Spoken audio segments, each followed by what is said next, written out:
In the women's 3v4 playoff, also playing for $2,000 purse, the Western Wildlings from Western Australia and the Prospect Flames from South Australia, playing on courts 9 and 10. Western Wildlings and the Prospect Flames.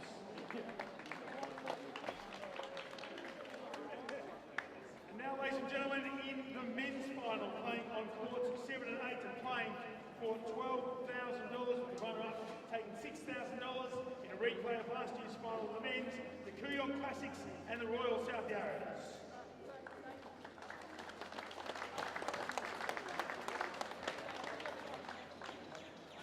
And then in our women's final on courts 5 and 6, also playing for $12,000 for the winner, $6,000 for the runners-up. Victoria, the Royal South Yarras taking on the MCC Stars.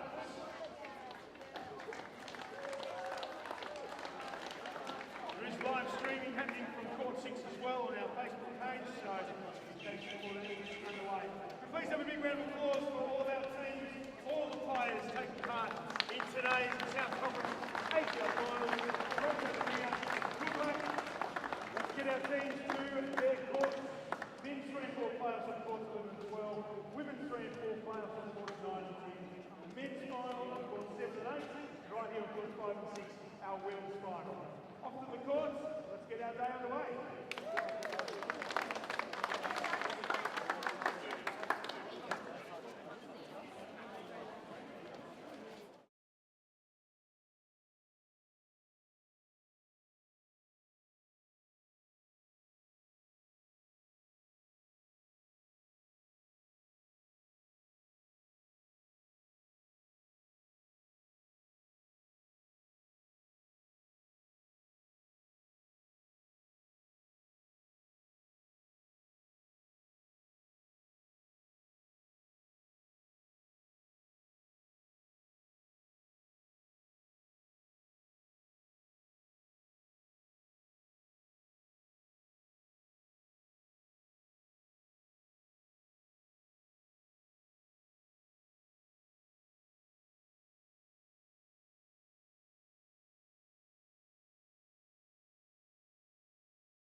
We've got a jam-packed day here at Melbourne Park, the home of the Australian Open. Very great to have a look at all the outdoor activities. Of course, we are getting ready for the 2016 Australian Open, which is very soon at our doorstep, the 18th of January. All the staff coming in doing their staff launches, but like I said, we're here inside the very nice, and still pretty brand new National Tennis Centre, has to be said. Completed in 2012. Best training facilities in the world. And we have ATL finals action for you on court 6 here. We've got the Royal South Yarras taking on the MCC Stars. We've just had a few activities on court, with the fastest serve being shown by our fantastic men's and women's athletes. And of course, with the Royal South Yarras and MCC Stars having their semi-final only the other day. Royal South Yarras getting over the Prospect Flames. Very one-sided affair, has to be said there. Storm Sanders, Tammy Patterson, Masa Jovanovic and Karolina Ledasiak doing the job there in the singles over the Flames. That was at Royal Park, so on clay courts. A little bit of a different prospect, of course, here. The indoor hard courts. The plexi cushion. And then the MCC Stars, their run was a little bit harder, having to do it with all sets. Nasia Mohammed, Zoe Hives, Genevieve Lawbergs, Liza Long, getting the job done in the singles there against the Western Wildlings. Of course, we've got the other playoffs for the third and fourths on the other courts as well. We'll try and keep you updated with all the scores there. Not long to go, and this is pretty full on, as you can see. We've got ball kids, we've got lines judges, chair umpires, and again, court 6 that you're watching at the moment. We've got Daria Gavrilova, world number 36, in action. So a great opportunity for everyone here. And of course, there are a lot of fans out here. Free of charge, of course. Make sure you come on down if you are in the area, but make sure you have a good phone plan, because you're going to want to use your data to have a watch of the live stream and get all your commentary, of course. The ball kids that have been selected for the Australian Open getting a bit of a practice run as well, in a bit of a different format. Of course, the ATL follows the Fast 4 concept. So play your lets, no advantage. And of course, first to 4 games. Tiebreak at 3-all. We'll keep you up to date, of course, of all the scores. Can be a little bit confusing for those new to this. Sometimes players will stay on court even after winning 4 games, thinking that you've got to keep going. But of course, once you win your 4 games, then you are due for a rest. Best of 3 sets as well. You can see Tammy Patterson getting on court as well. The players having a bit of a hit up before. Great to see these top Australian athletes in action. And on the outdoor courts over on the other side, closer to the Rod Laver Arena Centre Court, we've got the December Showdown tournament. So the 14s, the 18s in action, and then very soon the wildcard playoff, the marquee event of the December Showdown period, where they can get their opportunity, all the men and women there, to get into the main draw of the Australian Open.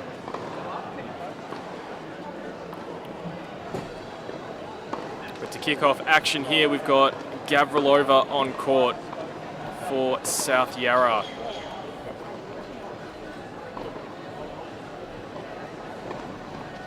We'll have a little bit of a hit up before we get proceedings underway. Just hitting 1 o'clock now.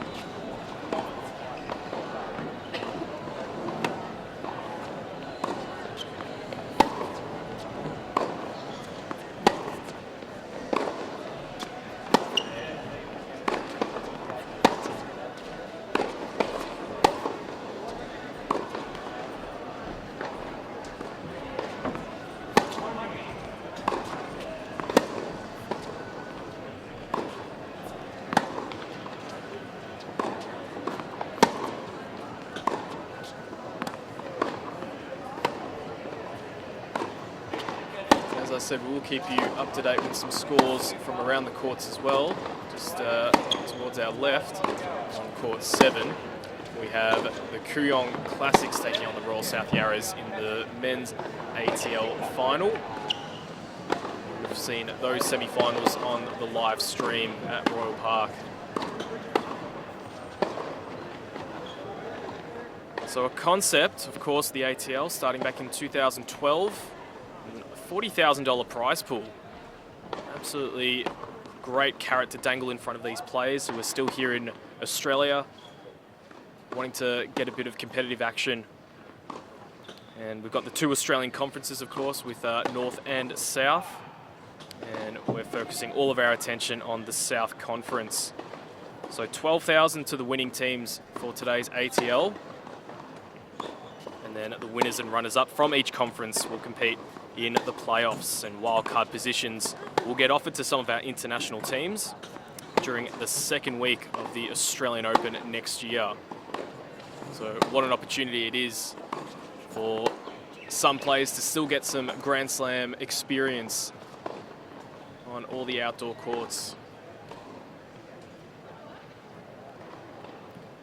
So before we got onto the live stream, we had a lot of our Hot Shots kids out on court having a bit of fun, and maybe they're our future stars as well. So it's always great to see this centre absolutely packed on the weekends and after schools for all the different programs that this centre runs.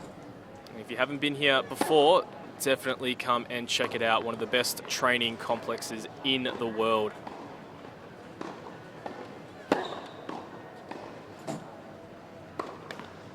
Zoe Hives we have on the opposite side for the MCC Stars. Daria Gavrilova for the Royal South Yarras.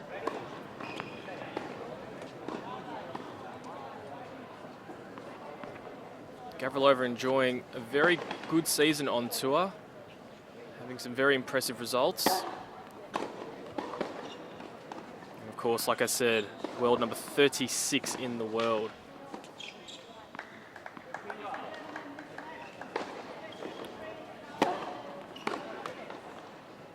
So as the players just roll in their serves, almost ready to kick off action. Of course, it's beautiful weather outside, but we're in the nice indoor centre at the moment. It might actually tip over to the high 20s, so it might be good to just stay indoors and get out of the heat. And the crowds are absolutely flocking in, free of charge again, so if you are in the area, make sure that you do come on over and have a watch. On the opposite courts, we do see the guys getting underway with Omar Yasika taking on Luke Saville. What a match that will be.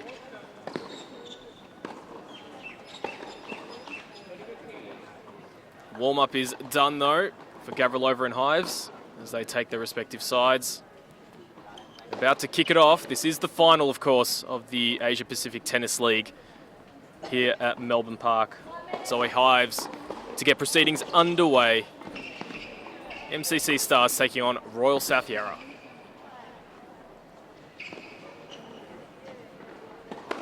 Ball.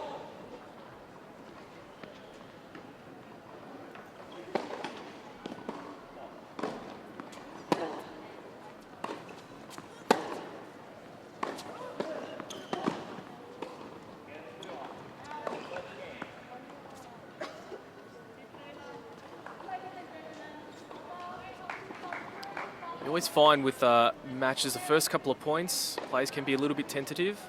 In fast four, you really have to get off to a good start, so good work there by Hives.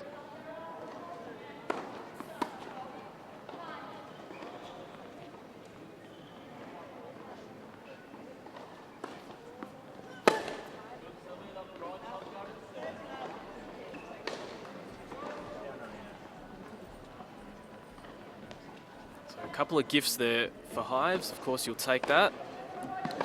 Gavrilova will be looking to get on the board early.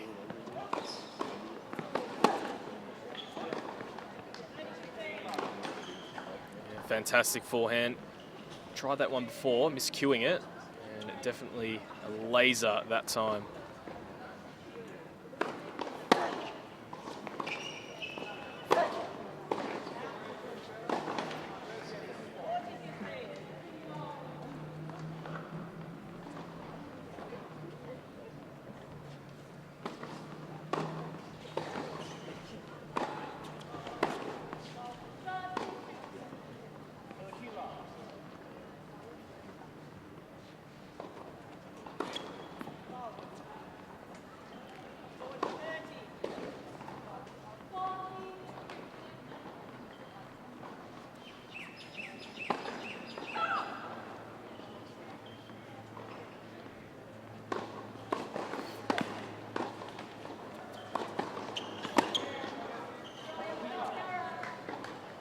It was a very good serve there by Hives. And a good way to get on the board early, of course. You don't want to lose your serve because it's a very hard road back, again, in that fast four format. So MCC with that all-important first game.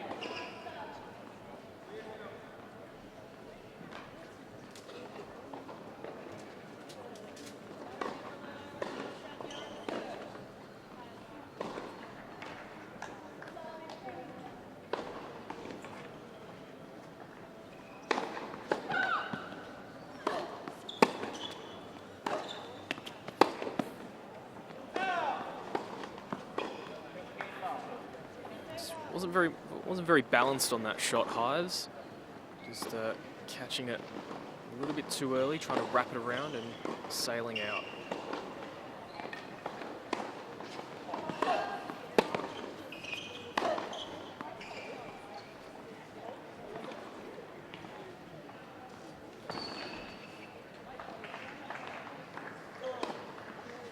Just a bit of confusion here with where to stand for the lines judges. There's only one on each side.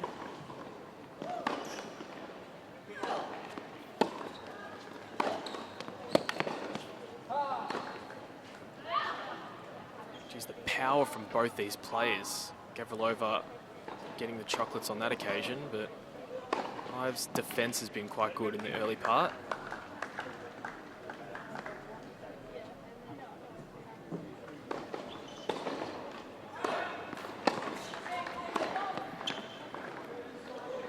Great combination there.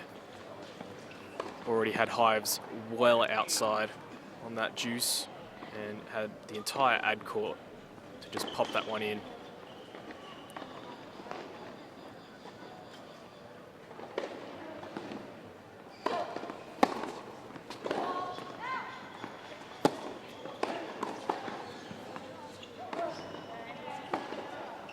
Close one there, called by the chair umpire. So one game apiece.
Another close call there.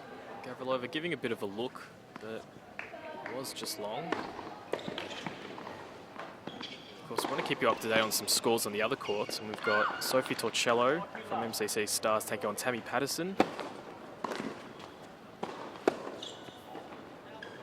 That Patterson-Torcello match on court 5 on the right of your screen, and Patterson with a 2-games-to-love lead. Keep you updated with all the scores here at the National Tennis Centre.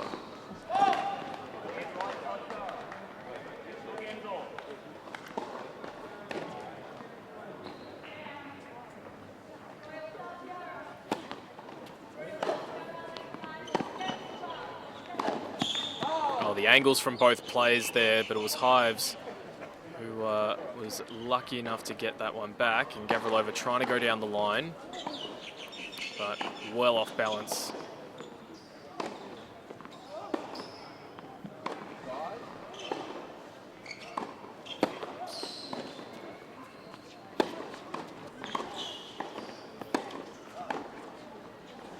And that time she goes down the line, and better balance, weight of shot as well. The depth from both these girls is just extraordinary.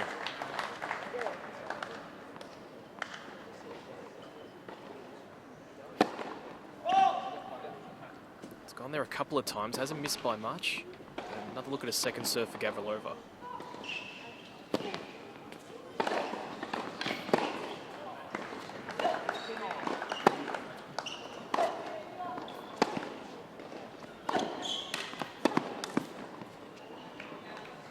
Yeah, well-constructed point there, gets the all-important break.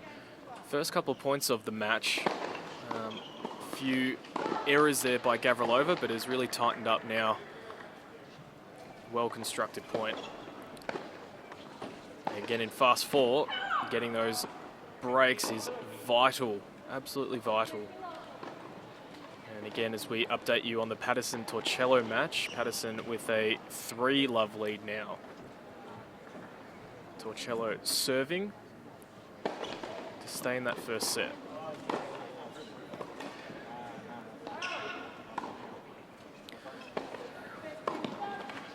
Gavrilova 2-1 lead, trying to get Royal South Yarra off to a very, very good start. So holding serve here and giving Hive something to think about is what she'll be aiming to do now.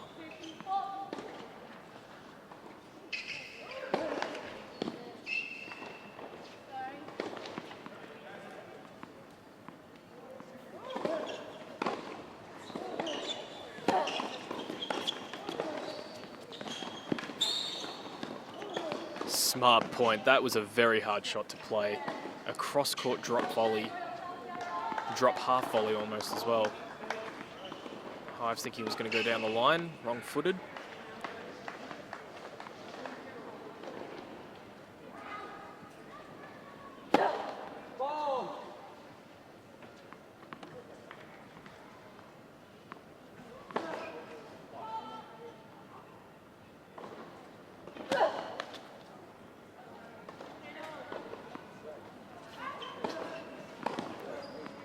Never a good time to drop in a double fault, but only 15 all, so nothing too much to worry about.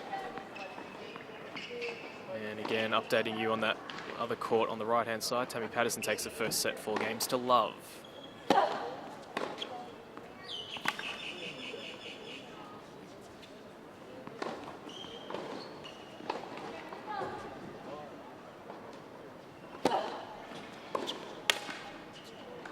That is a very, very nice off backhand, using the pace of the Gavrilova serve and just punching that back behind Gavrilova.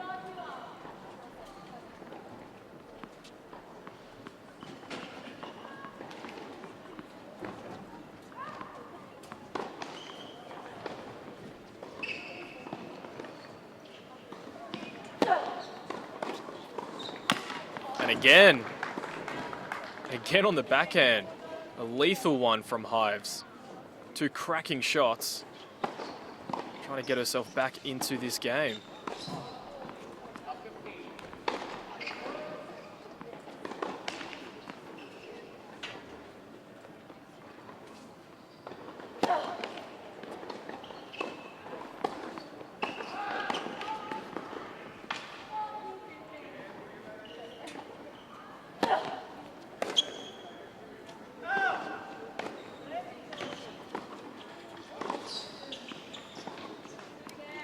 Unfortunate miss for Hives, of course, but what it means those last few times is that she's been getting a look at the Gavrilova second serve. So Gavrilova really needs to get a first serve in here. Just like that, down the tee, ace. First one of the match. What a time to bring it up.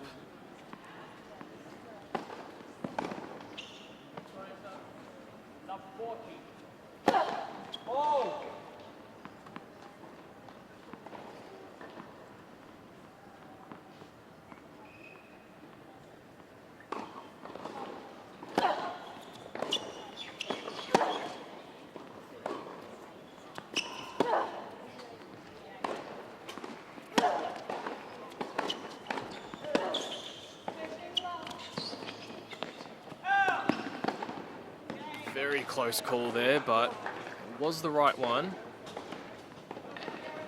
Always so tricky to play the drop shot on the hard courts.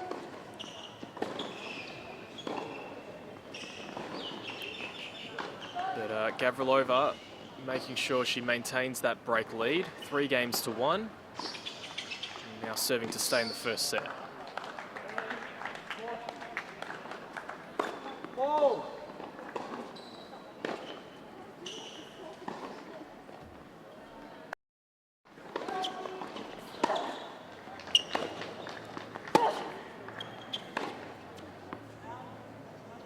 Again, on court 5, we have Patterson taking the first game of the second set.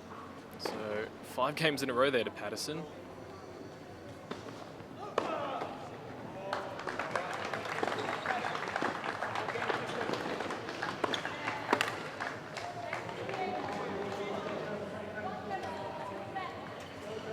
Bit of confusion there. Gavrilova thinking that was a fault. Must have caught just the back of that line. Good penetrating serve there by Hives.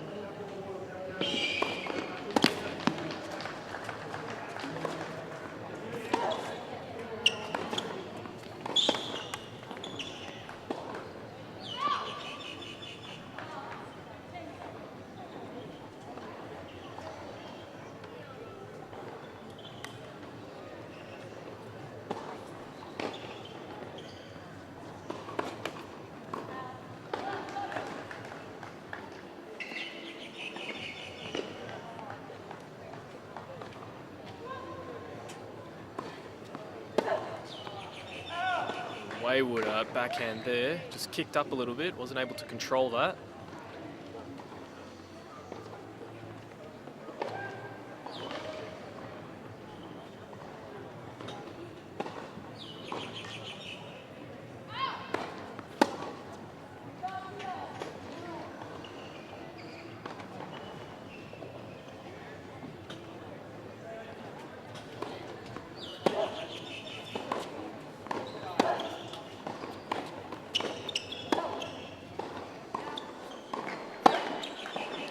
Gavrilova not happy about that last shot. She came well inside the court to take that ball on the rise. And again, it was a very nice kicking serve. Gavrilova couldn't really get it to where she wanted. But again, still has that break, so 3 games to 2. Gavrilova leads. Just turning our attention again to that first court as Patterson playing a very long rally, and she finishes it in style. So leads 2 games to 1 in that second set. Talking about all the great action on all the outdoor courts here at Melbourne Park, with the under-14s, the under-18s, and all the other age groups, as well as the wildcard playoff. Tammy Patterson, of course, a few weeks ago was awarded a wildcard into the Australian Open. Doesn't have to worry about playing matches, but can just worry about training, getting herself right for January next year. So great effort by her.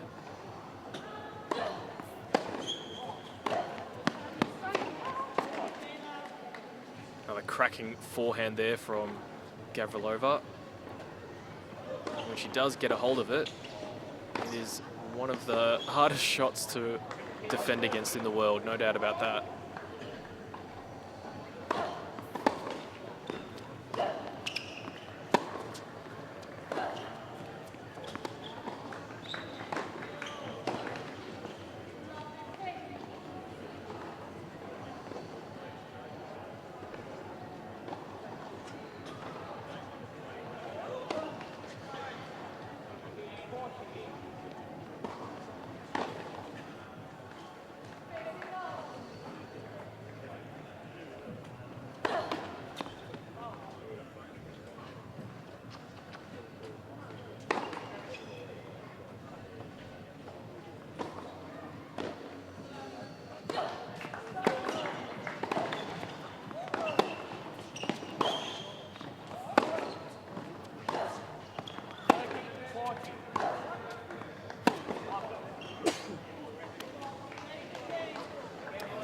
Was really pushed back on the baseline. Was hitting a couple of those balls from well behind, and that last one just sailing about 3/4 of the way up the net. Always going to be tough when you're that far back in the court.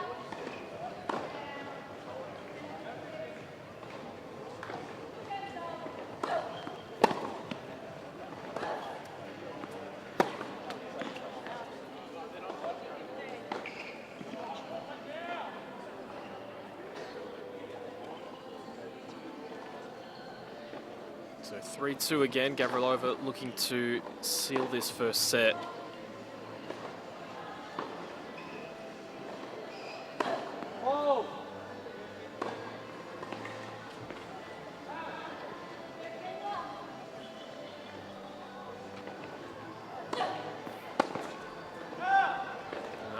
well long. So Royal South Yarra, they've got a very good start on both courts 5 and 6. Gavrilova taking the first set 4 games to 2. And Patterson, of course, on court 5 is leading 1 set. But now it's 2 games all in that second set, just having a look at the scoreboard. So a break back from Sophie Torcello there. You can probably hear a bit of the music in the background. It's a great, I was almost going to say party sort of atmosphere. I think the fans need a bit more red cordial, a bit more Coke to get up and start dancing maybe.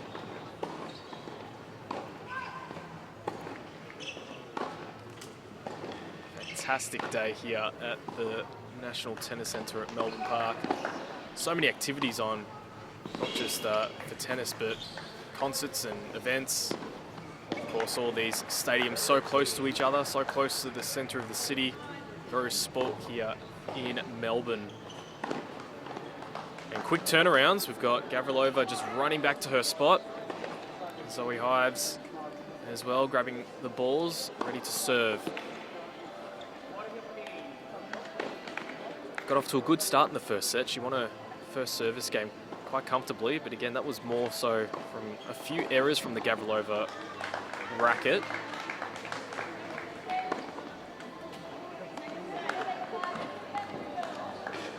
And we're ready for second set action here. Royal South Yarra and MCC.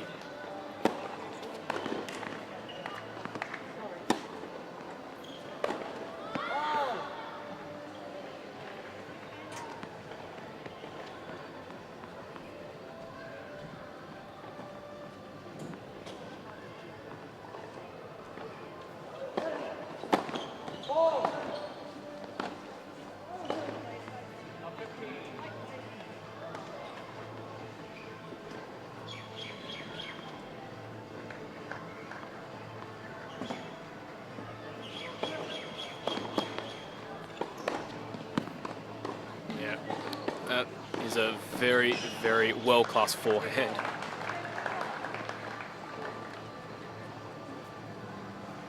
I think that's what you're going to get when you give Gavrilova a ball like that.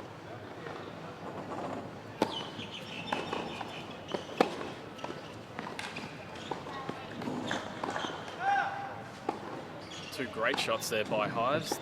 Firstly, the serve. Then that last shot, both just hitting the backs of the line.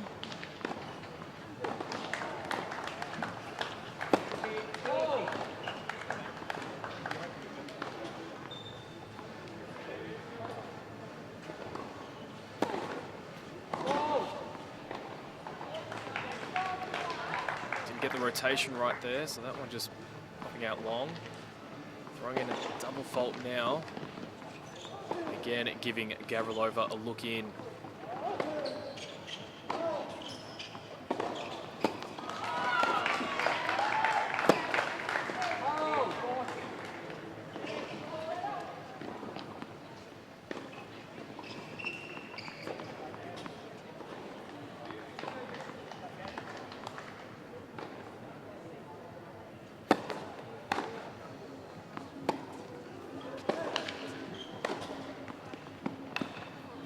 So it just looked like easy footwork there by Gavrilova, just skipping around, and the off forehand. A number of winners off that wing today. So it's the start she wanted. The all-important break of serve in the second set. And as I look over to court 5, the tide seems to be turning in favour of MCC as they're able to take the second set thanks to Sophie Torcello there, 4 games to 2. So 1 set all, and they're just beginning the third set. That was a great defensive shot there by Hives. Should have been dealt by Gavrilova. Maybe didn't think it was coming back.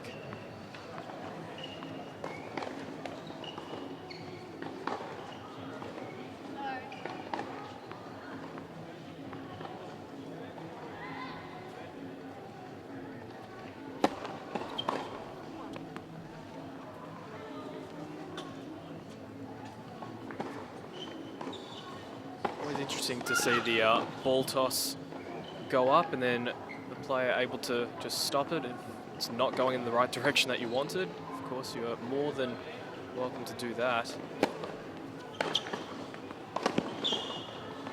A lot of players seem to try and play ball tosses. I mean, when you're in an indoor centre, quite easy to get it to where you want, but if it is outdoors, the wind's blowing around, always stop your ball toss if it's not in the right direction that you wanted.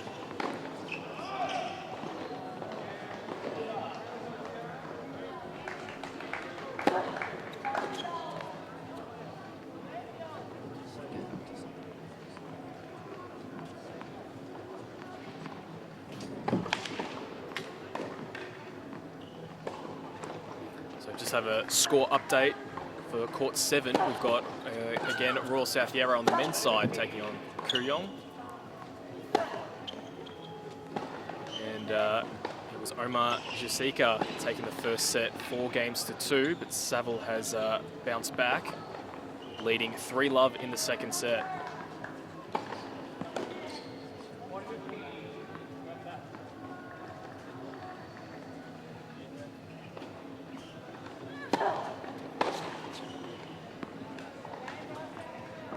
Have it, a good serve there by Gavrilova. Just giving herself another little practice there.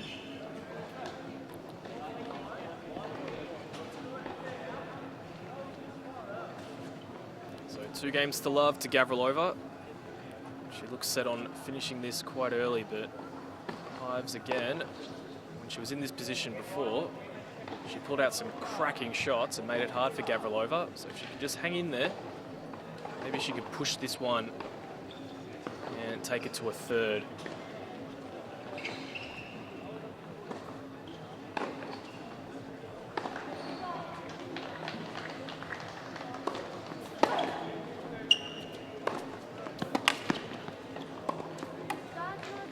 We haven't seen that a lot today. Very good net play there by Hives. Got to throw something different there. Gavrilova looks to be winning a lot of the baseline duels, so coming forward, great bit of play there.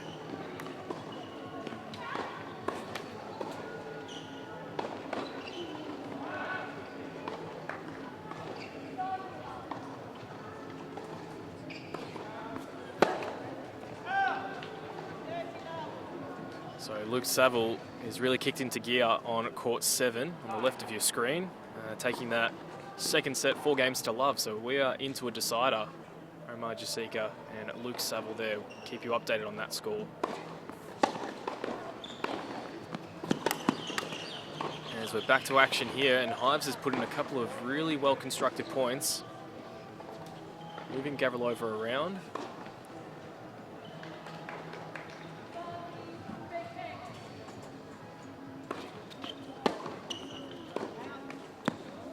Just sailing long, so confidence builder there. She'll look to try and put more pressure on the Gavrilova serve as Gavrilova takes a 2-1 lead in this second set. Patterson taking the first game of the third set, so leading now 1-0, 1 set all.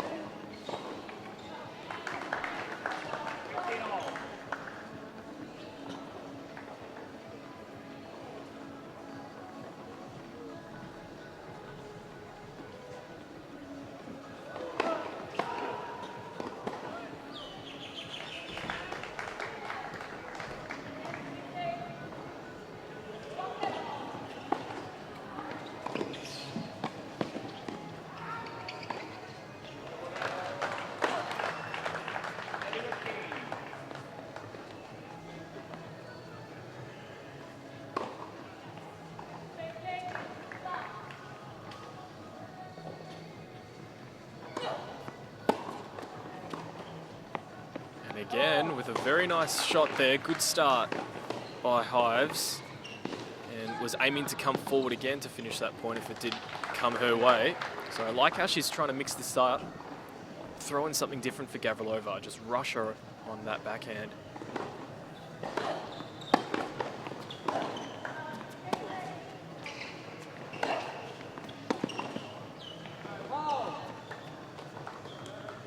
got to keep it away from the Gavrilova forehand.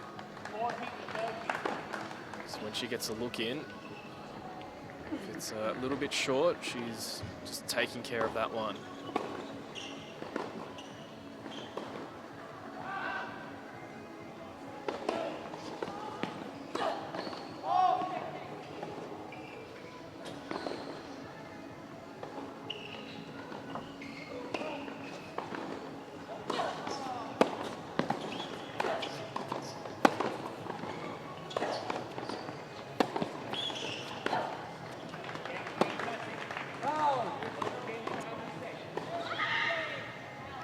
She could have gone back to the backhand of Gavrilova, but she chose to go down the line,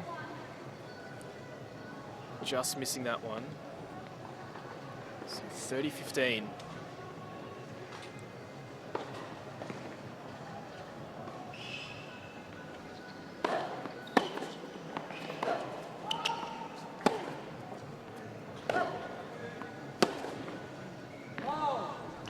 It's a poor miss there by Hives. I'm not sure if you can see it in the background, but we've got Storm Sanders warming herself up. So we'll welcome her onto court very soon, as soon as either Gavrilova or Patterson finish up their matches.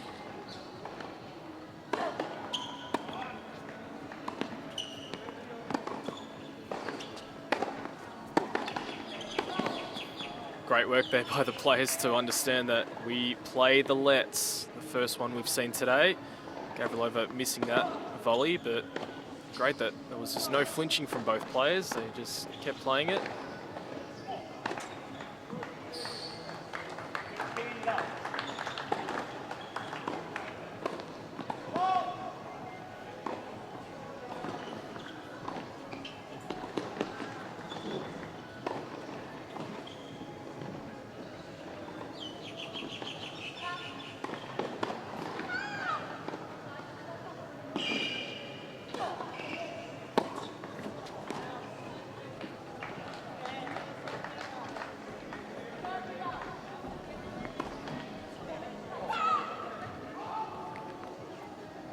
Just got a little bit distracted at the moment because there seems to be a bit of confusion on court 5 with Patterson and Torcello.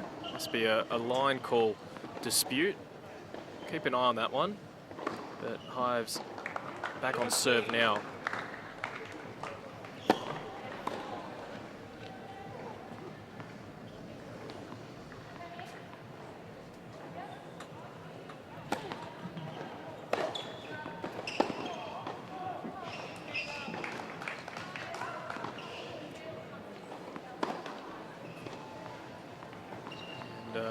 Gavrilova Hives playing a few points, and we're still in the dispute on court 5 with Patterson and the chair umpire.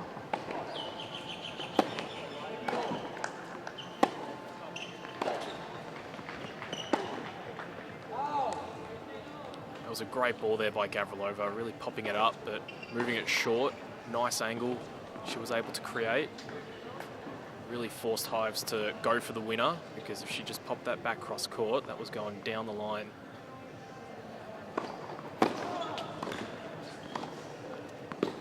That's the serve you want. Always great to get a few free points on serve.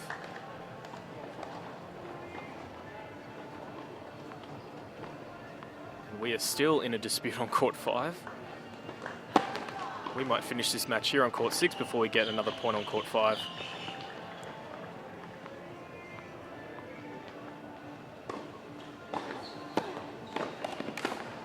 Another great serve there.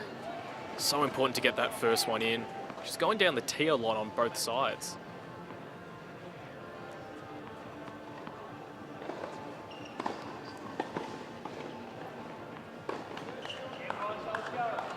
Dispute resolved, of course, now on court 5. Play back underway.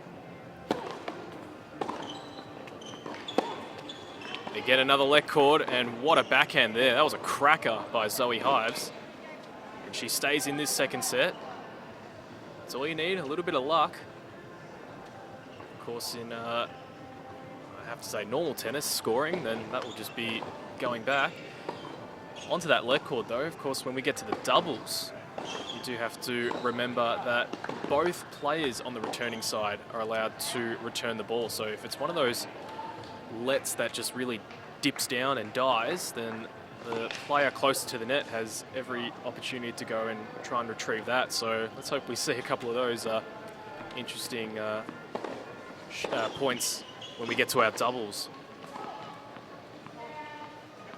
But before that, we'll still have a couple more singles to play out.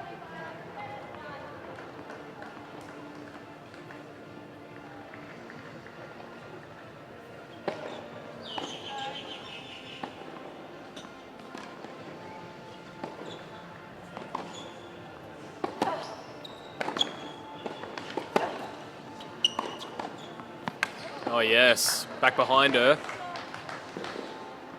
Zoe Hives with the forehand winner. That's what she needs to do, really needs to just keep in those rallies and find her opportunity.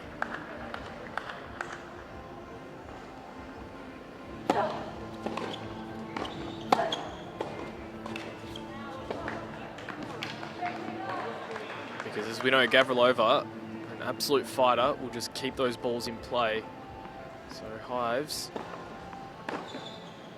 just needs to find the angles, find a couple of lines that she has recently.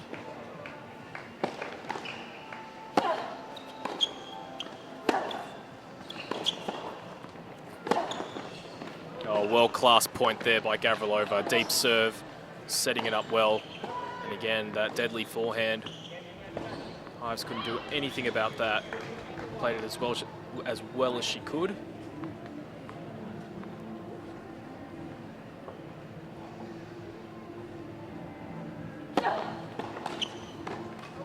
Oh, ball almost coming to the commentary position here. I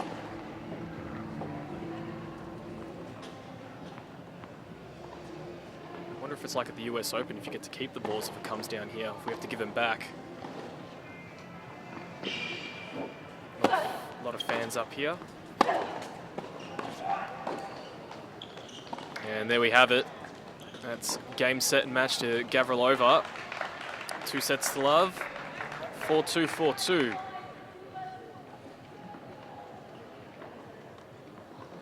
Zoe Hives with a big smile on her face. She played a good match, but of course Gavrilova just a little bit more in her trick bag. So Storm Sanders, I'm sure, will be ready to get out onto court. Sort of have to confirm the players, what they're going to be playing in terms of doubles and singles. Will Gavrilova be playing the doubles as well? I think so. Haven't heard any confirmation. And again, we've got more matches finishing up. Court 5. It was a hard fight in the end. Patterson taking the first set 4-love, and it looked all guns blazing, but Torcello took the second set 4-2, and now Patterson finishes up with the win 4-1 in the third. So Royal South Yarras have got off to a very impressive start against the MCC Stars. And another score update, of course, with the men going on court 7 with Omar Jasika and the Royal South Yarras, Luke Saville. It is 3-1 to Omar Jasika. So Kooyong look as if they're going to get the start that they want. What a match that is. Absolutely packed out on court 7. Former Australian Open junior champion and Wimbledon champion Luke Saville against the junior US Open champion in Omar Jasika. So a couple of Grand Slam champions out on court.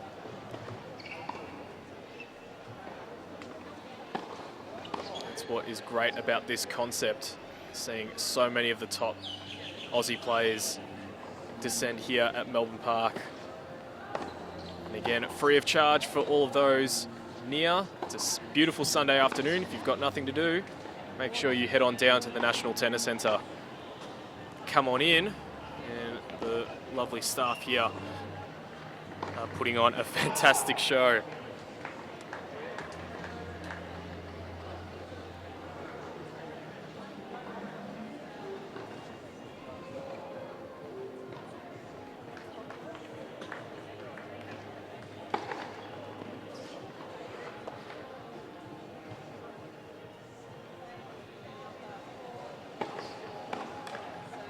So, yep, it is Storm Sanders to head out onto court against the MCC Stars, Joanne Karatantcheva. On the opposite court, we still haven't got confirmation about who's going to head on for both the Royal South Yarras and MCC Stars.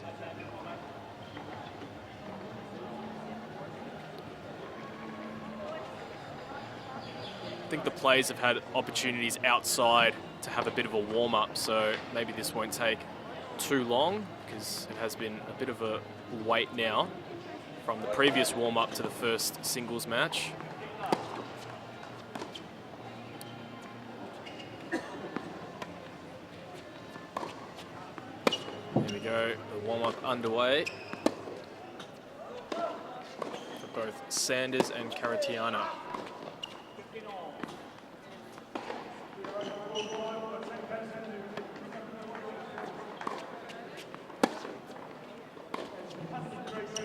Tammy Patterson been doing the media rounds, had a radio interview this morning, and now on court with the ATL MC, having a chat about her win on, I guess it's well, the show court, of course, is here with the live stream, but the court won there at the NTC.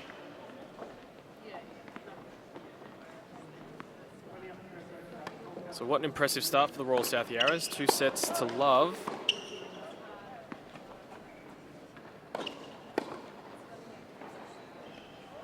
That's pretty much how they've gone about it for most of the year, having a very impressive run. The ATL starts November 20 and is running through until today.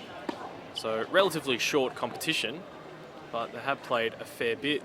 We've got 6 wins to 0 losses. Royal South Yarras went through the season. MCC Stars just sneaking into that second spot, 3-3. Kooyong Classics in that third spot, 2-4 win-loss, and then the Mornington Missiles round up the top 4 there, 1 win, 5 losses. So again, the 2 conferences, North and South, and both conferences having 2 pools in it, if you can follow that. So Pool A is what I've just read to you, and that includes both our finalists today, Royal South Yarras and MCC Stars, in the 1 and 2 spots respectively. We've got the South Pool B with the Western Wildlings, the Prospect Flames that competed in the semi-finals against both the Melbourne-based teams, Tasmanian Devils in 3rd spot, and then the Kensington Wildcats in 4th position in South Conference Pool B.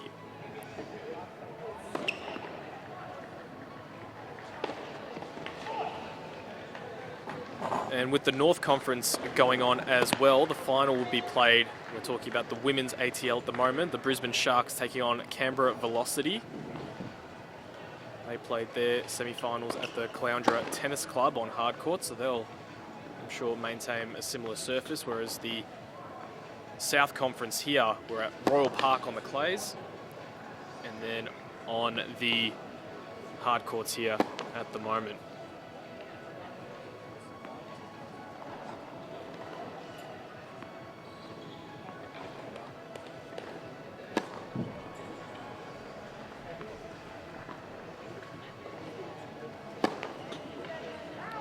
So just about to get underway here. Still a couple of serves. And we are still in action in the first match of the Kooyong Classics and the Royal South Yarras ATL men's, with Saville having a 3-2 lead. And he's just hit himself a cracking forehand down the line against Yusika.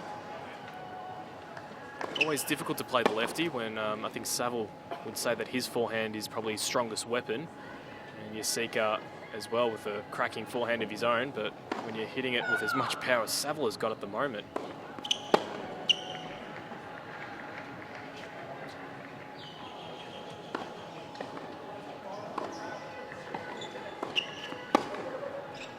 I'm just about to find out who our second match will be on court 5.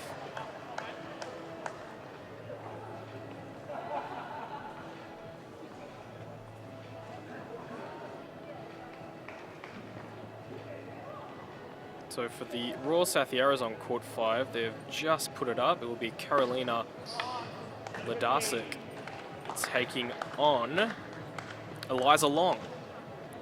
So Ledasic and Long going into battle there. They're just about to do their coin toss, and then they'll have their warm-up. But we're ready to get underway here on court 6. Storm Sanders for the Royal South Yarras, taking on MCC stars Joanne Karatantcheva. And Karatantcheva will look to serve first.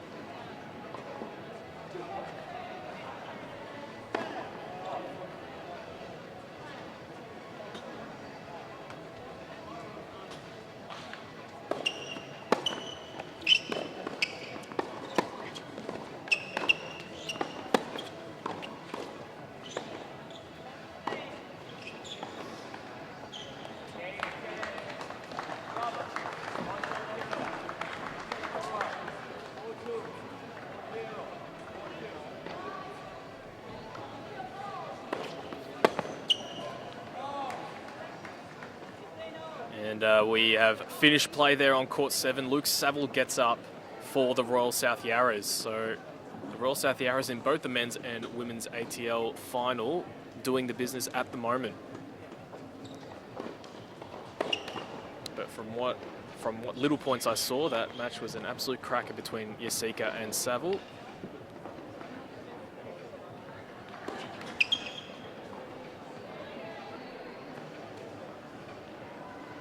Karatantcheva throwing in double fault there, unfortunately for her. Sanders ready to pounce.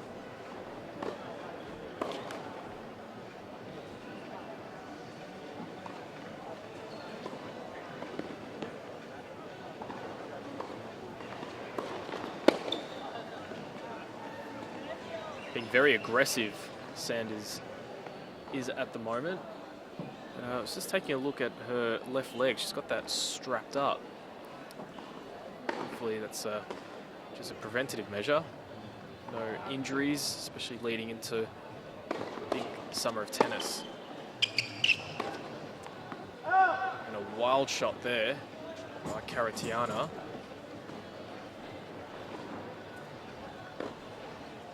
So a double fault and a couple of loose areas, giving Sanders possibly a good start to this match.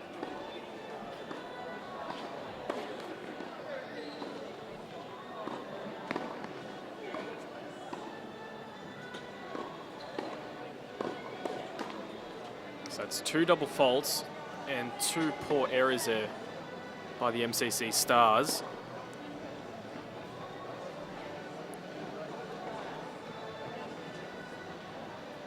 Sanders will take a 1-game-to-love lead.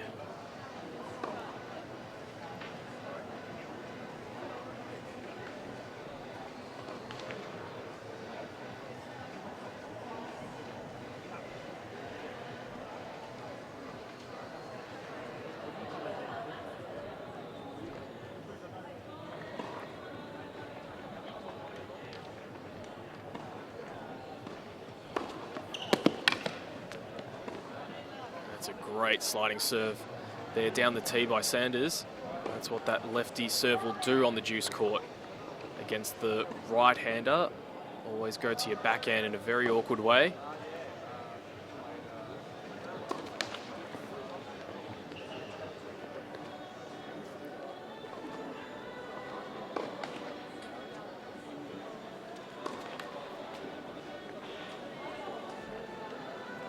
Very nice serve there by Sanders, followed up by a double fault.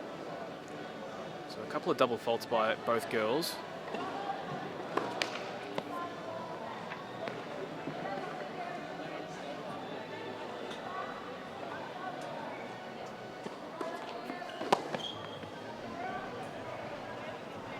Just misjudged that, Karatantcheva did.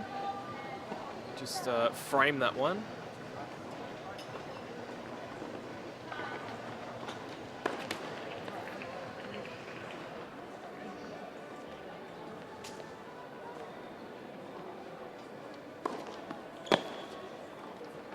Amazing serve there. Looked like it was going wide and it just curls back in.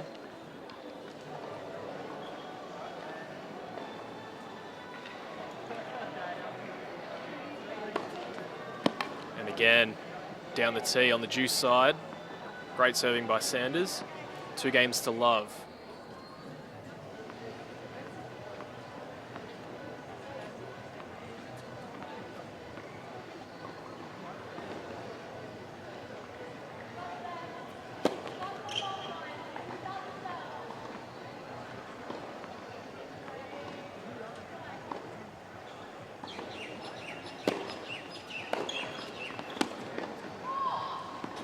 And that one just hitting the framework of the National Tennis Centre and popping back into the court. But Karatantcheva's done that a couple of times now, just framing that ball.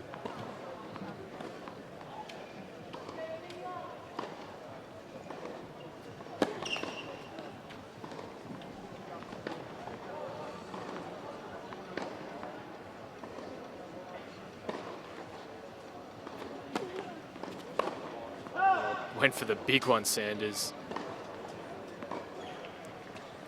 Wasn't a bad option, actually, because, I mean, if she makes that, doesn't miss by much. If she makes it, it's love 30. And again, the fast fall format, these quick starts are very, very important.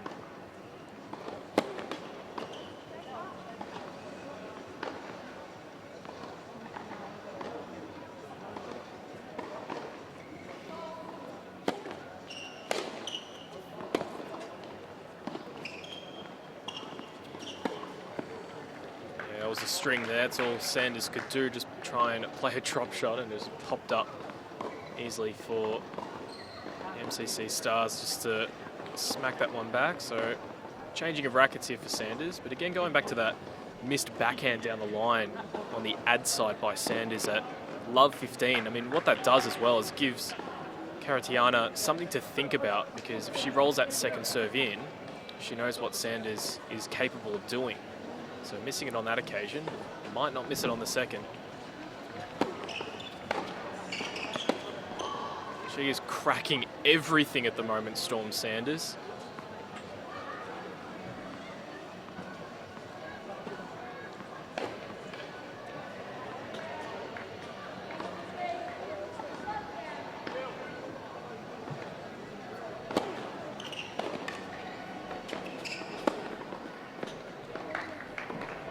Very nicely played there. The wide serve out, getting the short reply.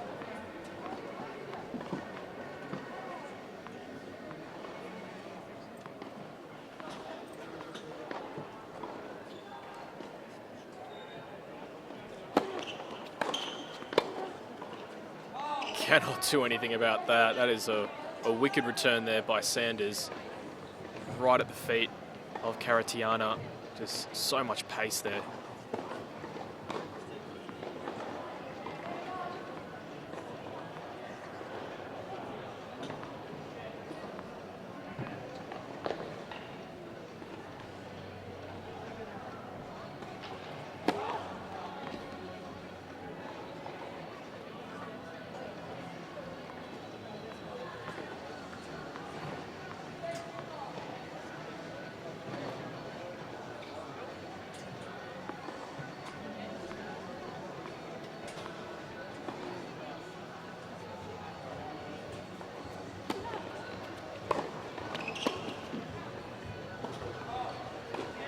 Well, there you have it. Storm Sanders just storming ahead with a very impressive lead that she's built now. So 3 games to love.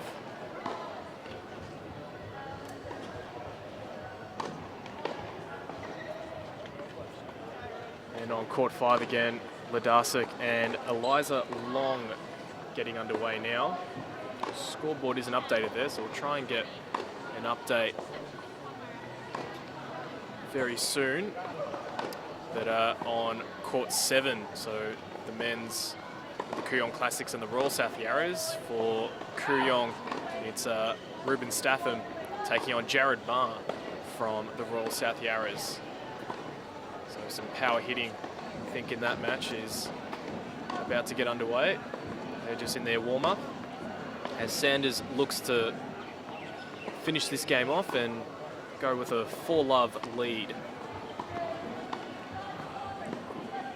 The power that Sanders has shown today has been quite incredible.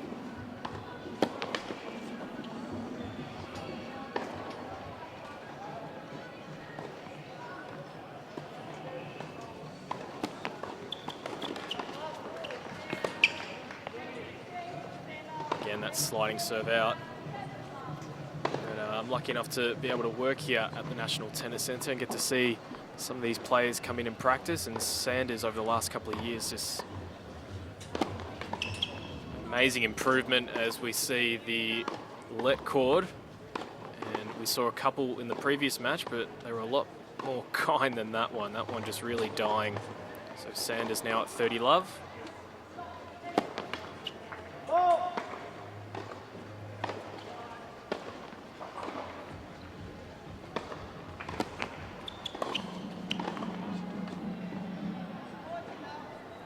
Karatantcheva now just trying to go for a couple of winners, maybe finish this set off and start fresh in the second.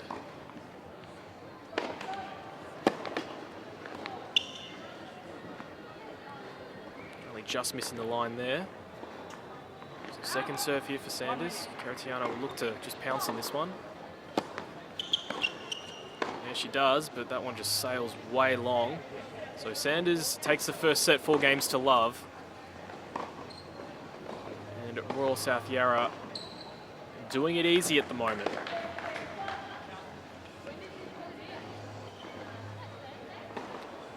But again, the good thing about this ATL concept is that it only takes a couple of points to change the momentum, and then all of a sudden what looks like a very comfortable position that Sanders is in, as we saw with Tammy Patterson, who won the first set 4-love in her opening match. The couple of points turns into a game, turns into a few games, and then that's almost the whole set. So still not out of this, MCC Stars.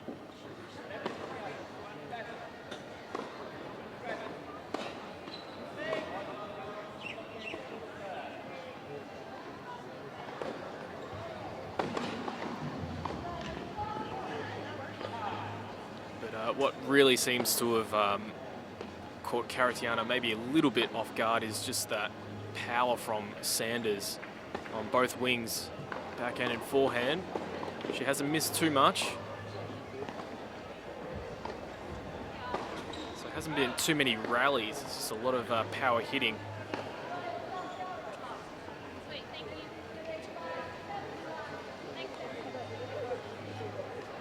Karatantcheva just staying a little bit more with the team manager there, trying to work out a game plan. I mean, we saw with the previous match Zoe Hives taking on Gavrilova, throwing in a couple of not so much serve volleys, but really trying to encroach on the net. So try and see that in this second set from Karatantcheva.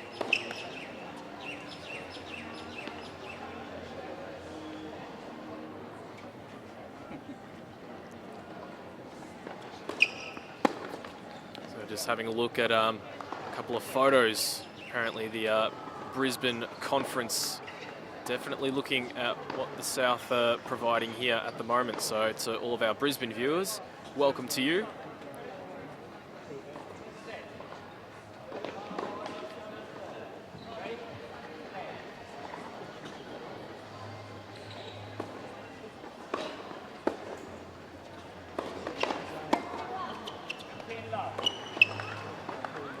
Quite impressive by the players not to flinch with this let cord.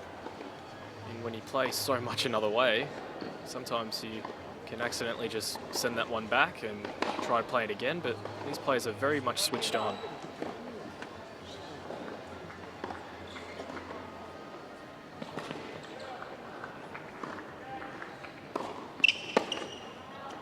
Oh yes. Gee, shot of the day so far. That was a cracking shot by Storm Sanders. Power and placement on display there.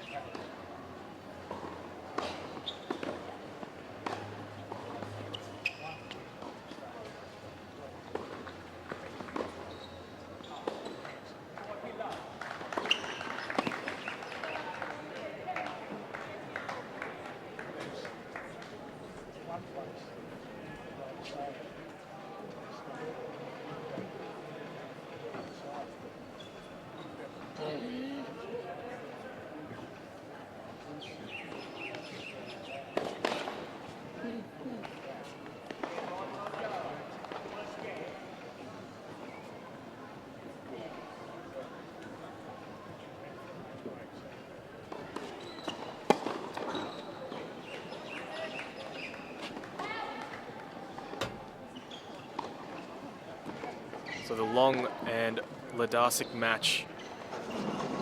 You can see, I can see the scoreboard at 2-1. Long leads that. So MCC Stars in the lead on court 5.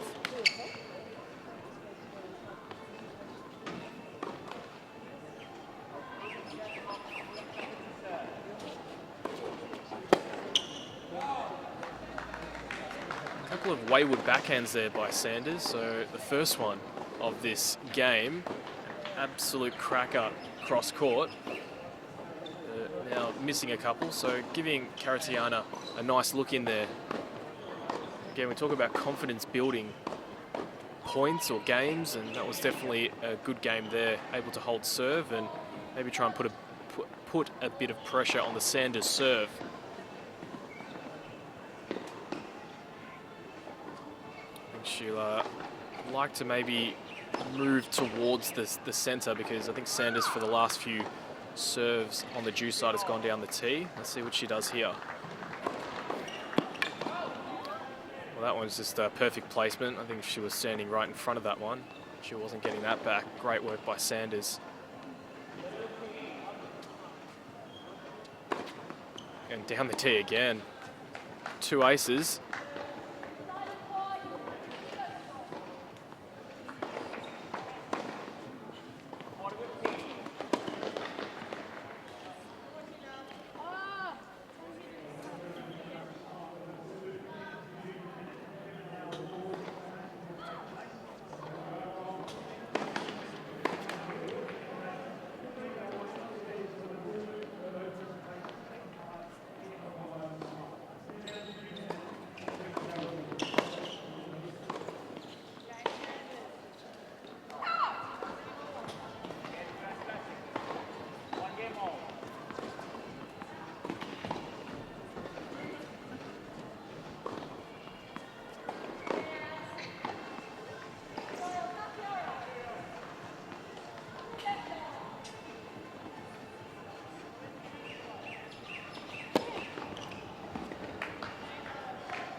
Very nice service game there by Sanders.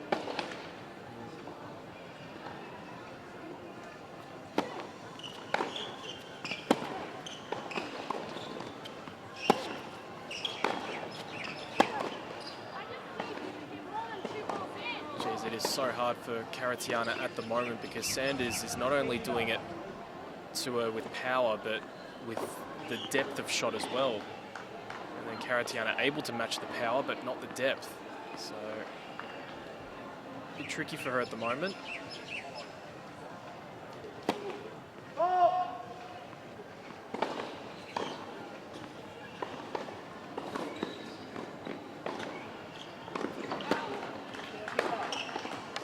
Oh, she's gone for that one again. What a fantastic backhand by Sanders.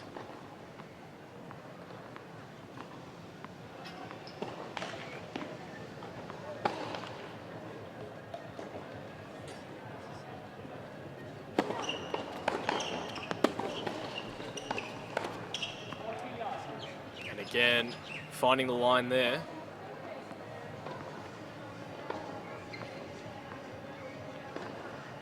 Sanders in a hurry to go somewhere, because she's flying through this match.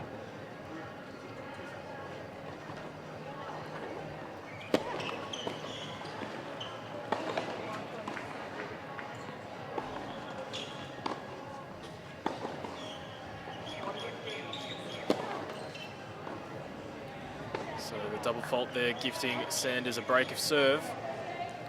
But just got a score update on the Ruthen Statham for the Kooyong Classics and Jared Ma for Royal South Yarras. 1 game all in the first set. So they've actually been playing for a little bit, so it must be some long rallies.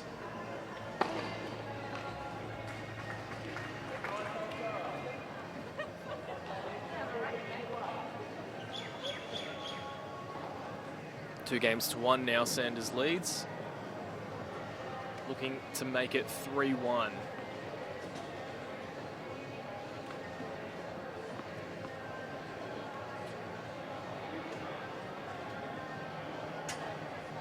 On court 5, where we have Ladasic and Long playing. I think the set is over, but the board hasn't been updated, so we'll get an update of a score there.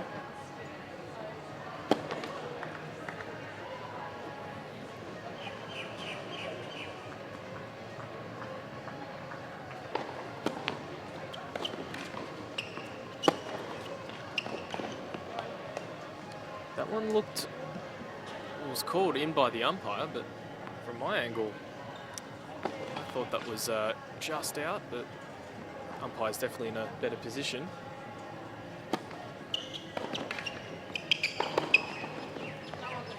That one definitely out, but I mean, that's just Sanders and, I mean, as well, Karatantcheva at times is hitting the ball so hard. It is sometimes tricky to find the ball. And the placement there, just on that due side, she's done that time and time again. I think that would be close to her third ace or even fourth ace on the due side.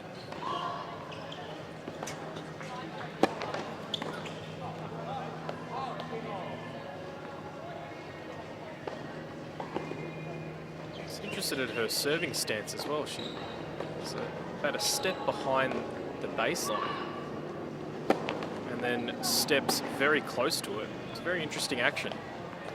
Really gets all of her body weight into that serve. That's why there's so much power.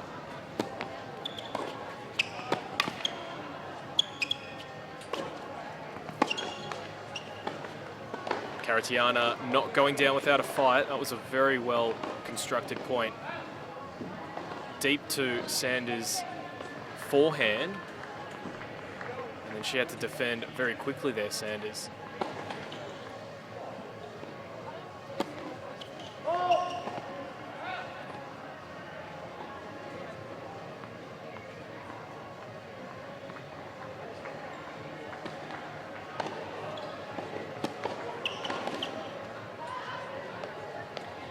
Another great serve there. High up to the backhand. And that's game 3-1 to Sanders.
Going for the high part of the net. Of course, if you are aiming for that, you really need to get a little bit more coverage, but she was going for pace, as she has done a lot in this match, Sanders. Just clipping the tape on that occasion. Oh, geez, she got the clearance there. What a shot. And it's the backhand doing the damage. She's doing it cross court. She's now doing it down the line.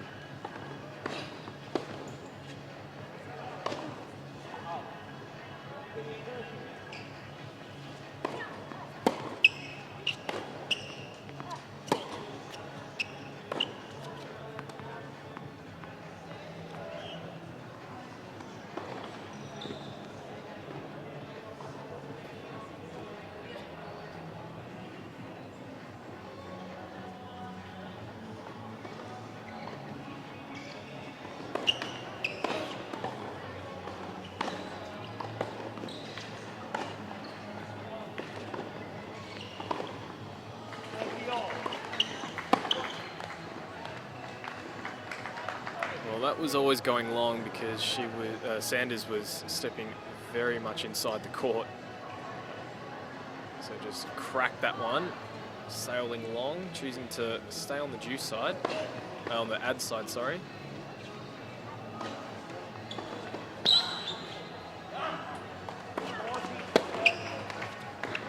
That was a very good serve, so just out there by Sanders, but Karatantcheva holding serve and forcing Sanders to close this one out. 3-2 Sanders leads in this second set. As I finally get a update on court 5, so that's the Long Ladasic match, and Long from MCC Stars taking that first set 4-2. We've just started the second set.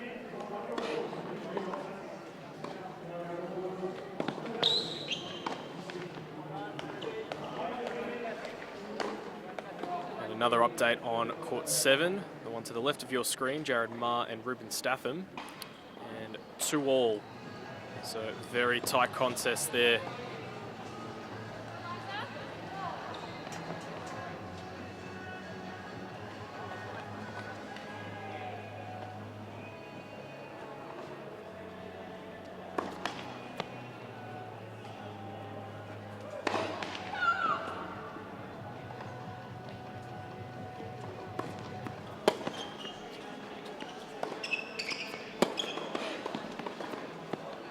Just clipping the tape there. I like the change-up. Always love seeing players come to the net and try and finish it off. Sometimes players can get prone to just stay at the baseline, get in these long rallies. And a few points before that, it could have easily have come to the net and try and finish that off. On that occasion, she doesn't.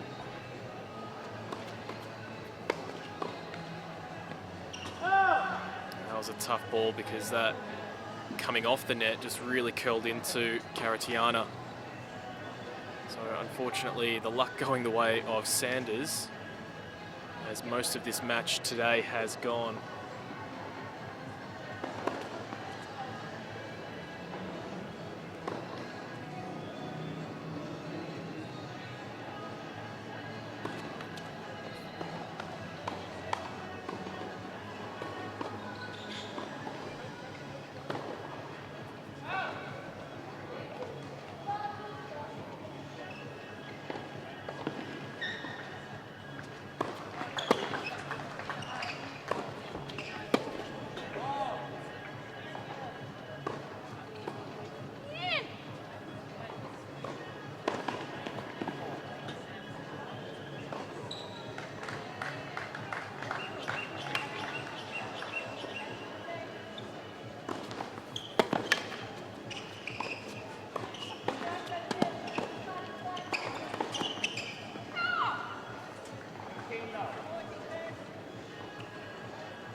Again, it was Sanders coming up to the net, just finishing that one off.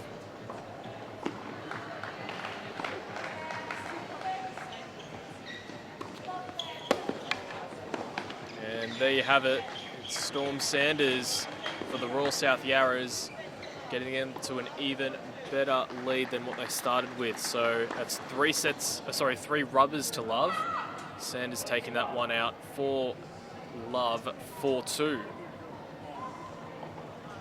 But on court 5, again, Long and Ladasic, it is MCC that have the upper hand. 4-2 we still have for that first set.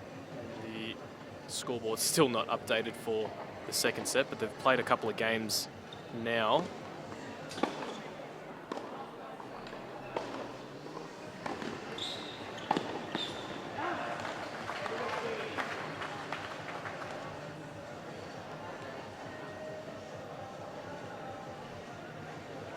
So we'll now move into the doubles very soon, and it's going to be interesting to see who will partner together, because in the semi-final that Royal South Yarras played against the Flames, it was Storm Sanders and Tammy Patterson taken to the court. But with the addition of Daria Gavrilova, I wouldn't be surprised if we do see her in action as well. So a host of great options for the Royal South Yarras to choose from. On the MCC side, we saw, of course, a number of good combinations.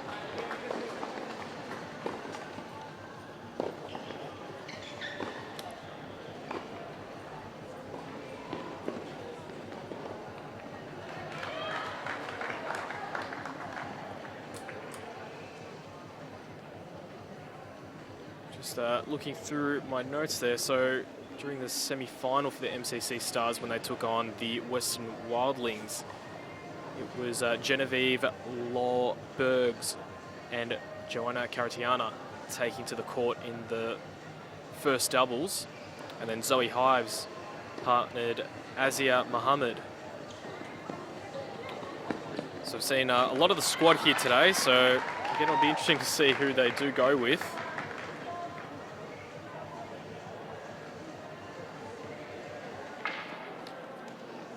But hopefully you have been enjoying the ATL action here at the National Tennis Centre. Again, Sean Manawira in commentary with you. So 3 rubbers down in this women's ATL final. And another 3 to go. The 2 doubles and this remaining singles match on court 5 that I can see at the moment between Eliza Long and Ladasiak over there.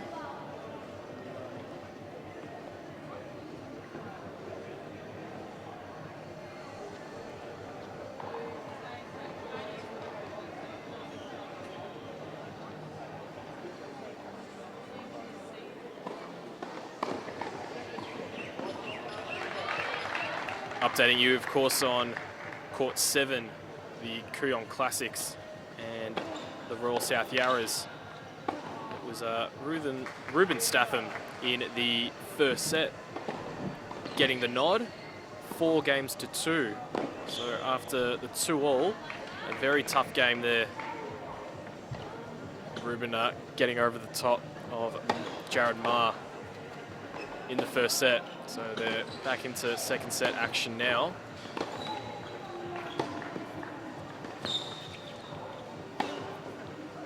God, the defense is absolutely spectacular here on court 7, as we can direct you there now to the screen. So Jared Ma to the left, serving.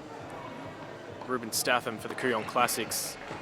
28-year-old from New Zealand on the right-hand side.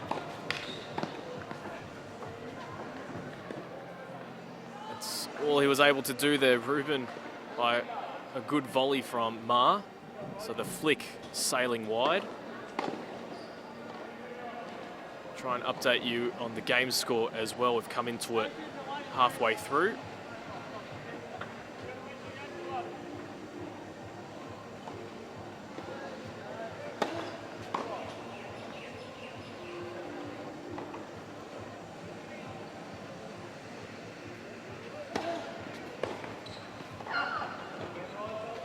So that one again sailing long for Statham on the backhand.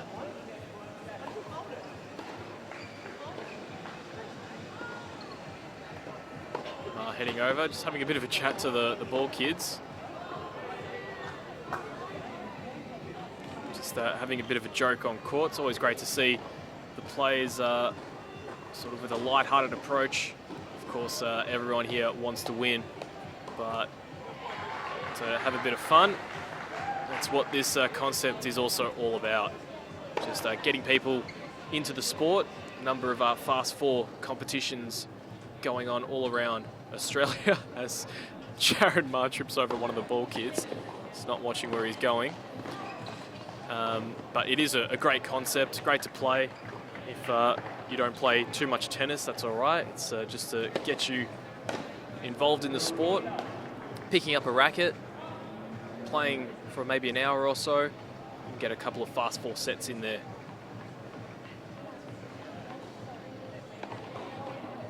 Statham on serve.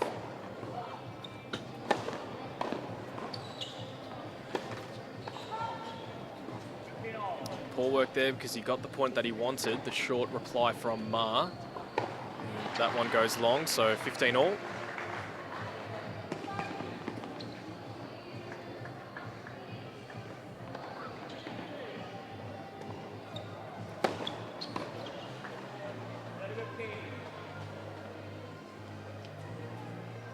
When Statham gets a hold of that first serve, it's so penetrating that all Mark can really do is just bunt that one back. On that occasion, just clipping the top of the net.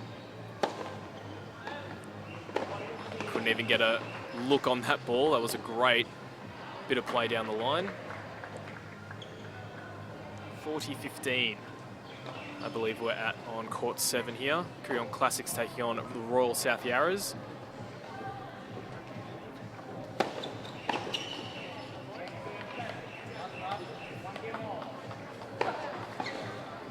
Quick game there by Statham.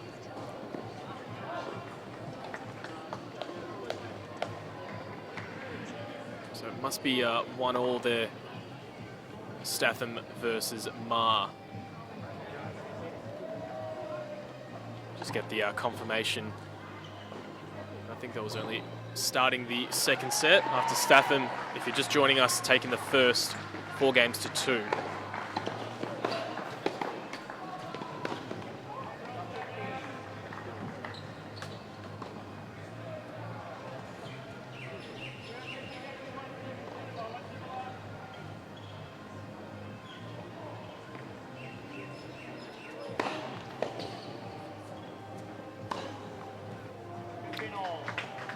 So you are watching the ATL men's action on court 7, but on court 5, next to our feature court, on court 6. Court 5, we've got Ladasiak from the Royal South Yarras going down to Eliza Long.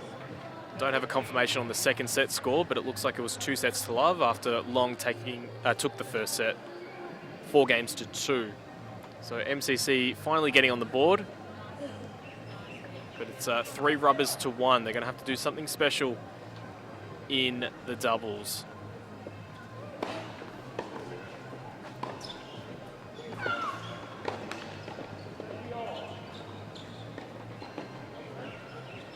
So we do have a confirmation of that score on court 5. It was 4-2 for love to Eliza Long from the MCC Stars.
Statham and Ma just smacking the ball at each other.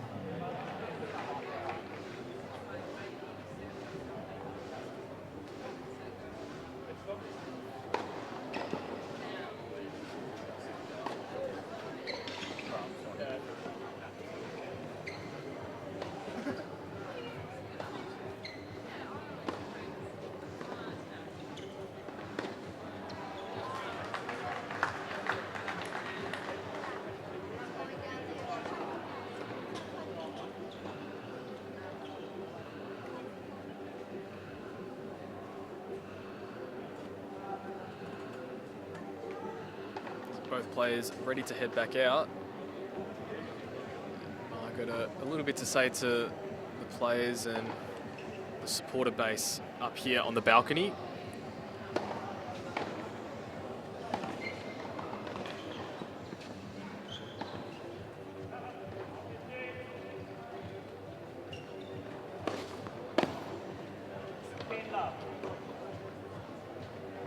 As we've just tuned in over the last couple of games, but seeing Statham serve twice now. He's got a fair few first serves in. It's always helpful when that happens.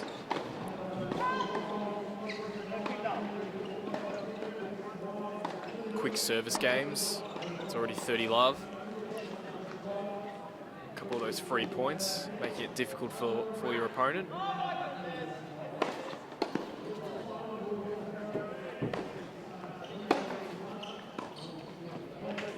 Great defence there by Ma. That time Statham going down the tee. Got the defensive slice return. And Statham putting that one into the net.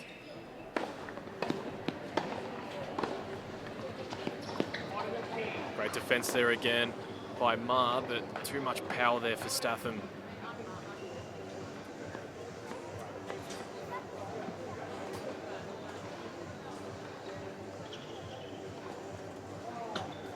You can see on the almost left of your, right of your screen, some of the young kids going out there to Luke Saville to get an autograph, and great guy that he is, just stopping there to have a chat to them.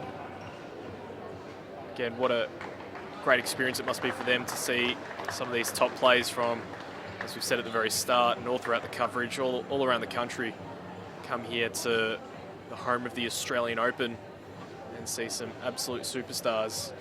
And Luke Saville is definitely one of those. A Grand Slam junior champion, multiple Grand Slam junior champion at the Australian Open and Wimbledon.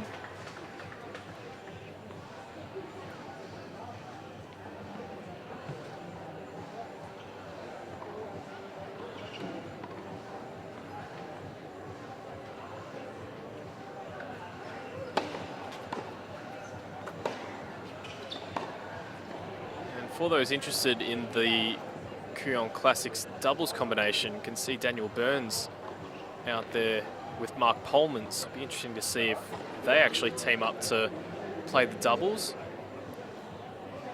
Polmans partnering with Greg Jones in the semi-finals at Royal Park, getting the job done.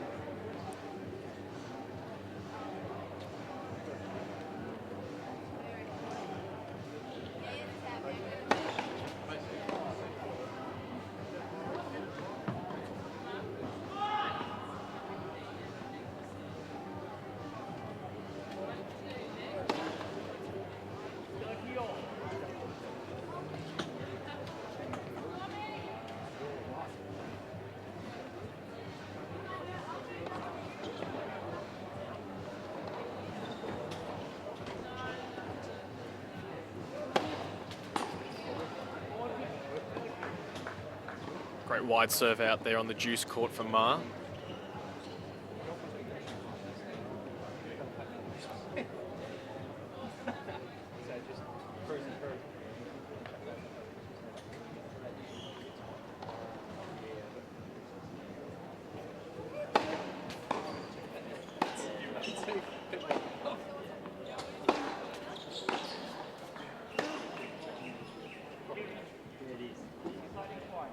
A rocket of a serve there by Jared Ma, but Statham able to get that one back in play. And just a wall at the moment there.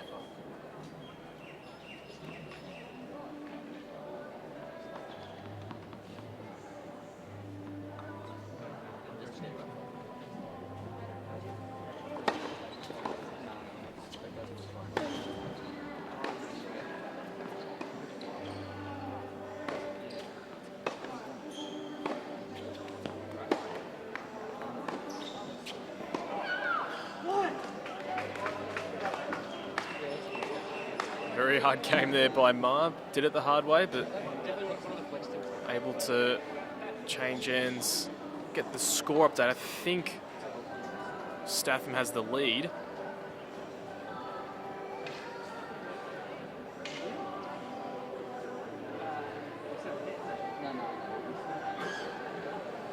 But on the Statham serve, it's been very apparent again over the last few games.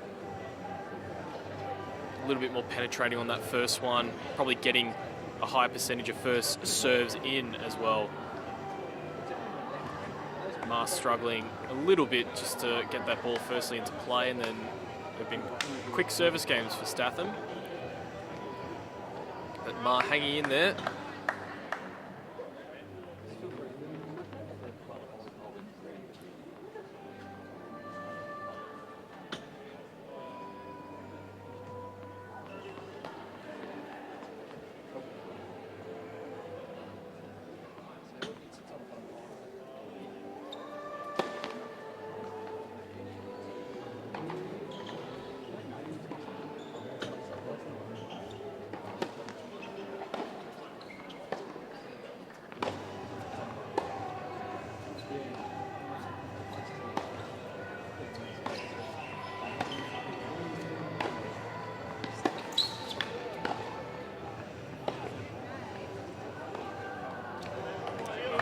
Be happy with that one. Ma, he likes that slice forehand. He's used it a little bit during this second set.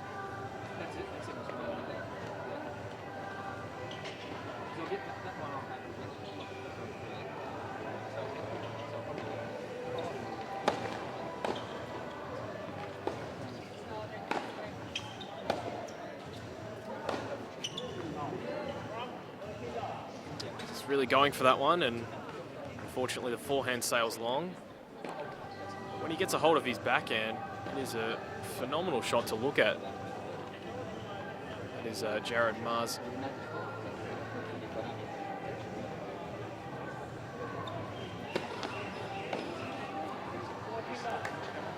Great serve there by Statham, taking a little bit of pace off as well.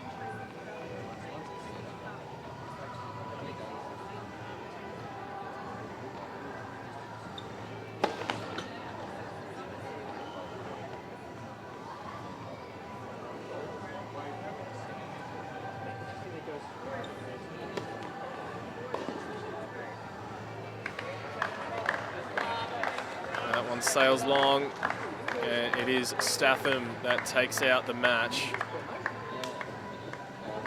2 sets to love. Don't have a confirmation of that second set score, but first one was Statham 4-2. As all the girls are now descending back onto courts 5 and 6. You can see Storm Sanders out there, looking like she'll definitely take to the court for the doubles. Patterson and Gavrilova. Just not sure what the combinations are going to be.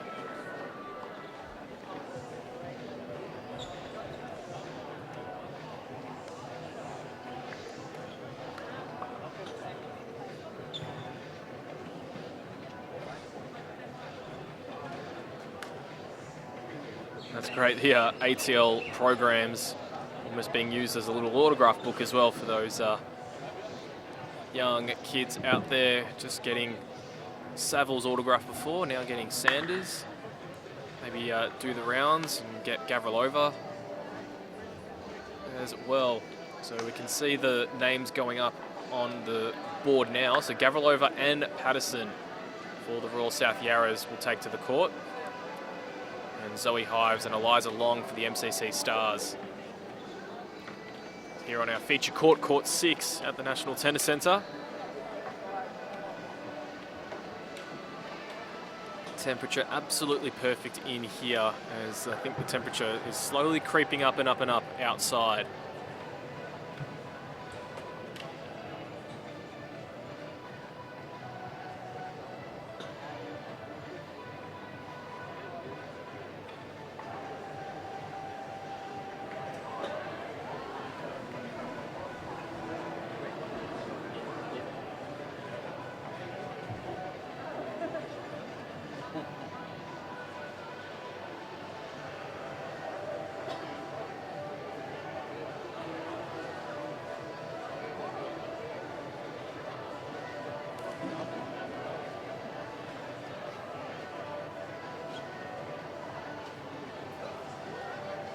court 5, the other combination that we can now see on the scoreboard.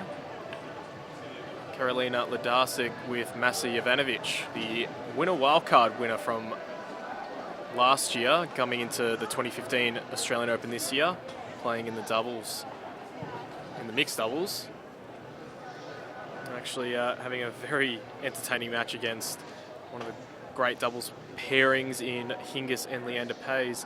But the MCC combination is just covered there at the moment, so I'll bring that to you very soon.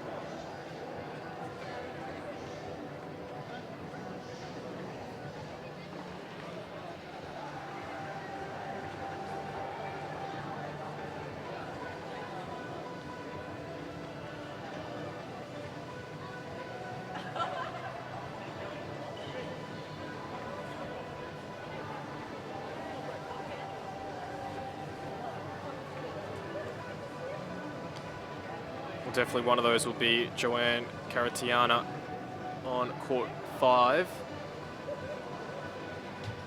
And Genevieve Lawberg, will be her partner.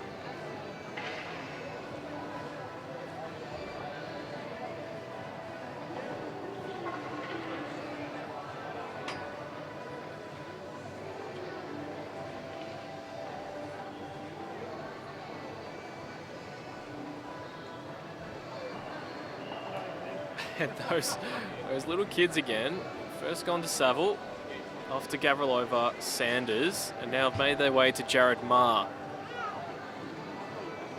He wouldn't have been in the best mood after losing that match to Ruben Statham, but the great guy that Jared Marr is, one of the coaches here at the National Tennis Centre, he always generous with his time. A lot of I shouldn't just say him, but all these players seem to be extremely generous with their time, giving the kids a bit of a highlight today. And now those little attackers are heading over to Mark Polmans and Daniel Burns. Not sure how many autographs Daniel Burns has had in his lifetime, but definitely Mark Polmans one to watch for the future, the 18-year-old.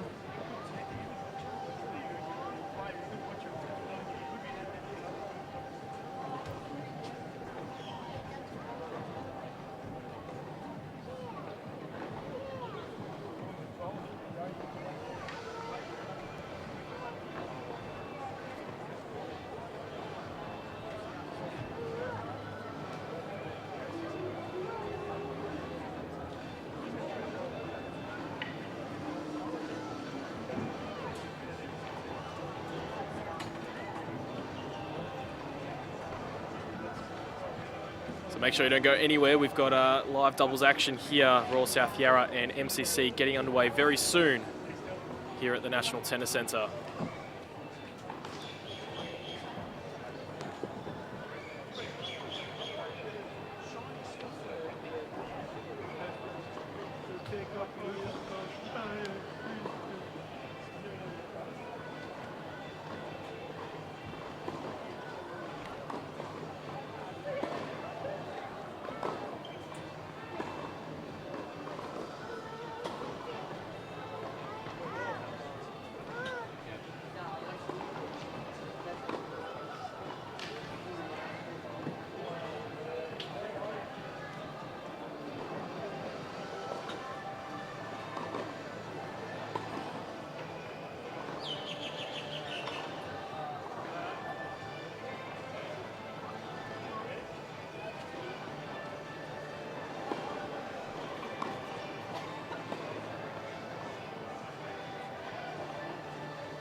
So players are wrapping up.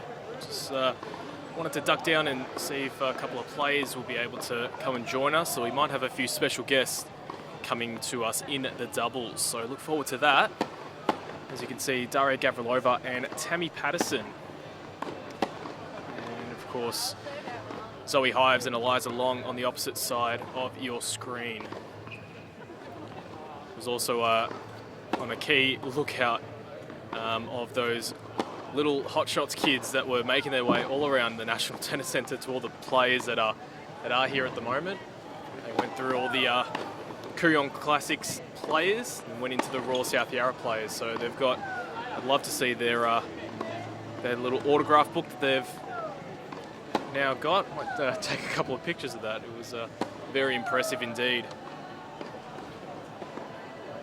But it's an absolute buzz. It's always great to go down and just have a look at what the fans are experiencing, and there's a great energy, great atmosphere down courtside, and of course literally below us is a very nice viewing area near the cafe at the Tennis World desk.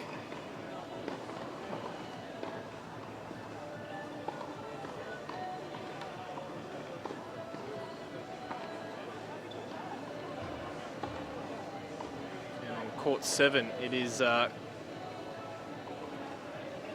Jones and Bidmead that are sporting some extremely fluoro headbands. Very interesting combination there.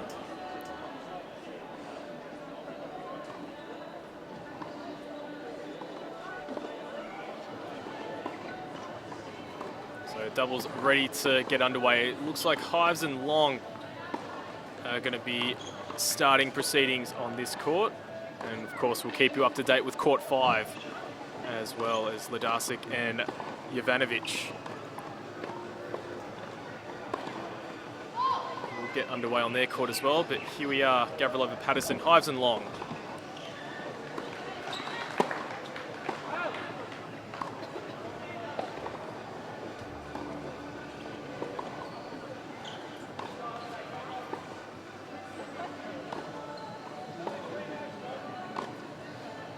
The let cord rule for doubles. Both players have the option.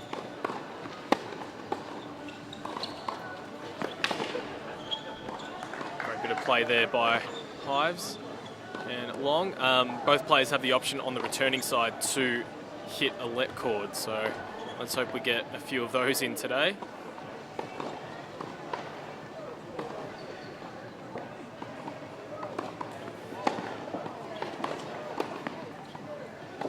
Great net play by Gavrilova.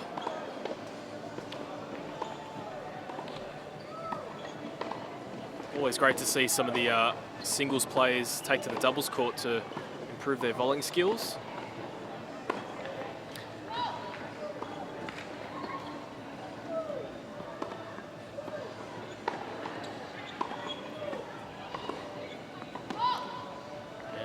Just joining us now in the commentary booth is Storm Sanders. Storm, thank you very much for making the way up here.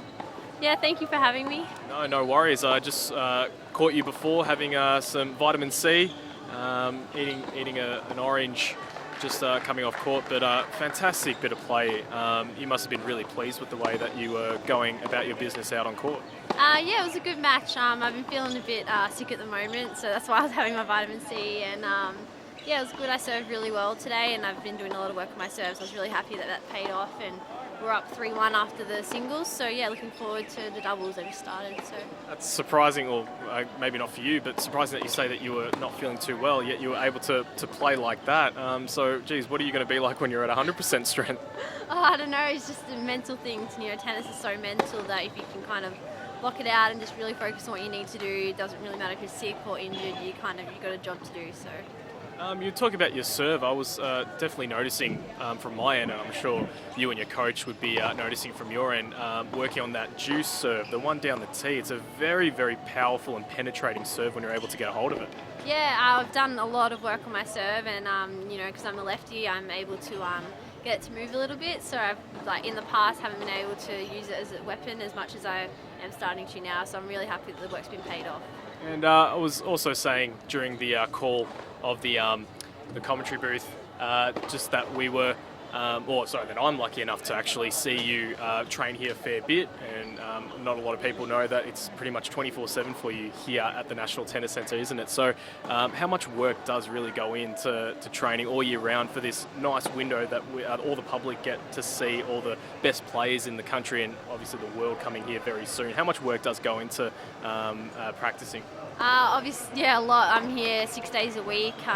Sometimes I'm here before anyone else is here in the morning when it's still dark, and we do put in a lot of hours. And the academy, it's great facilities here. It's still pretty new here at the NTC. It's only been open a few years, but we love it here, and I obviously love living in Melbourne and playing here. So it's great that there's quite a crowd here to come out and watch ATL, and obviously fast four format. So it's exciting for the crowd to get involved, and obviously I know the players love it too. So.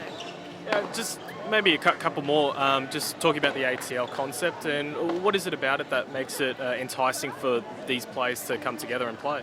I think it's great that it's like a shortened format, so obviously you're not playing as long matches and like a full match. So it's a lot of players in a training block at the moment or getting ready for wildcard playoff, and even the younger ones getting ready for nationals. So it's great to get some match play in and not actually play full matches every week. Also, it kind of brings in a lot more, it's exciting with the lets and the sudden death juices. So even the people who, on paper, doesn't look like they can win, they've got a chance, because anything can happen in fast four. That's right. Anything can really happen. When you're receiving, especially like I feel that if you have lost your serve, it's going to be very tough to get back in a set. So when you're receiving, how important is it to really get on top of your opponent? And again, looking back to your match, it seemed that you were able to, on a few occasions, get a hold of some cracking cross-court backhands. Yeah, obviously receiving becomes like quite an important part, especially in women's tennis. I think the men have great serves, so they're holding. It's pretty hard for them to break serves, but in women's tennis, I think receiving is quite important. So as soon as you kind of get a good return game and you win the game, you just really got to focus on holding your serve. So the returning does become a huge part in fast four. And just last one from me, because I know we both want to get back to watching this great match. Again, you've got to a very nice lead, the Royal South Yarras, but just in terms of your next step moving forward, again, coming into the latter part of December and, of course, January, what are your plans now until then? I've got the wildcard playoff, not this week, but the next week. And this is obviously the final of ATL, and I think the top two teams go through to the national finals second week of Oz Open. So have that, and my ranking at the moment, it's not high enough to get into any of the qualifying of the international series in either Brisbane, Sydney or Hobart. So I'm going to have to wait and see how next week or the week after goes with the wildcard playoff, and maybe get a few opportunities in qualies there, and Oz Open, who knows what can happen there. So. Right, just keep eating those oranges and a few more training sessions, and I'm sure you'll be right to go and absolutely cherry ripe for the summer ahead. So thanks again for joining us, and congratulations today on your performance. Thank you very much. Storm Sanders there. But, we'll head on back to coverage now of the Gavrilova-Patterson Hives long match.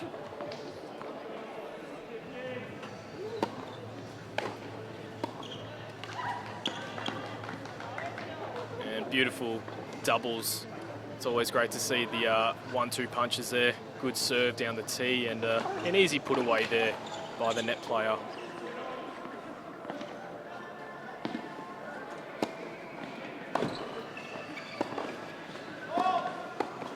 Oh, again, Hives having the opportunity to put that one away at the feet of Gavrilova, but just knocking the net tape.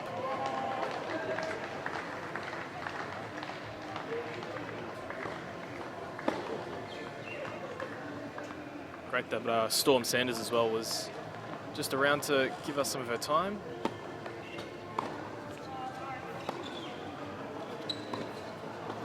Just saying before that she was not feeling 100%, so again, just like those little kids asking for autographs, asking for some interviews is quite easy with a lot of these players.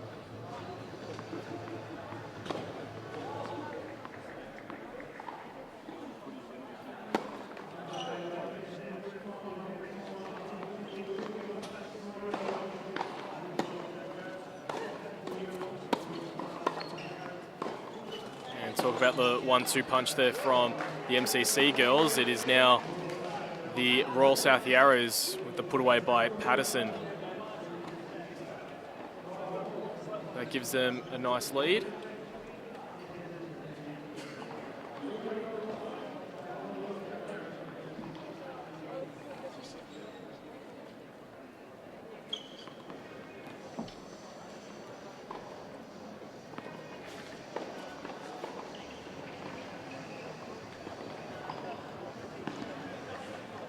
So 3 games to love, the Royal South Yarras are. It's always what that advantage juice does give you the opportunity to do. And sorry, that's no advantage at juice, so just a deciding point when it gets to the juice. So Royal South Yarras taking advantage of the one just before on the MCC serve.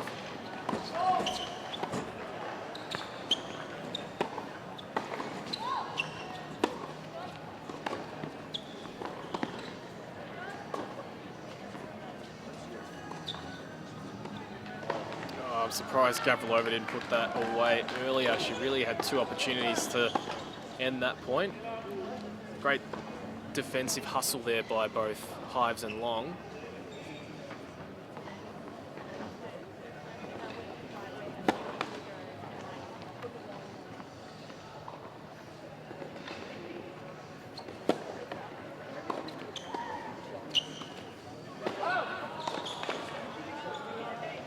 Just a quick look over to court 5, and we've got 2-1 to the MCC team. So leading Royal South Yarras there. But on this court, it seems to be all Royal South Yarras.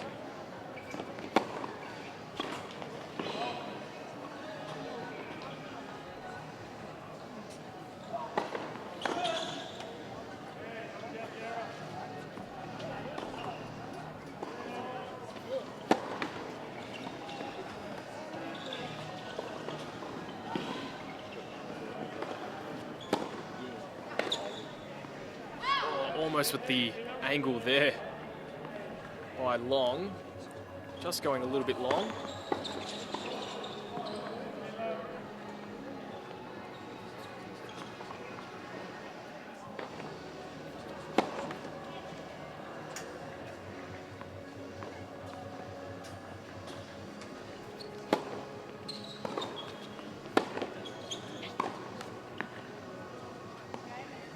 It's a great shot to watch the Patterson backhand. Double-hander, just easy power. So we're talking to Storm Sanders, talking about the power that she's able to generate. Tammy Patterson, again, lucky enough to watch her train over a number of years here at the National Tennis Centre, and just some easy power. So 4 games to love. Gavrilova and Patterson doing it easy on court 6 here at the National Tennis Centre. Hives and Long, they really need to try something different again to get on the board.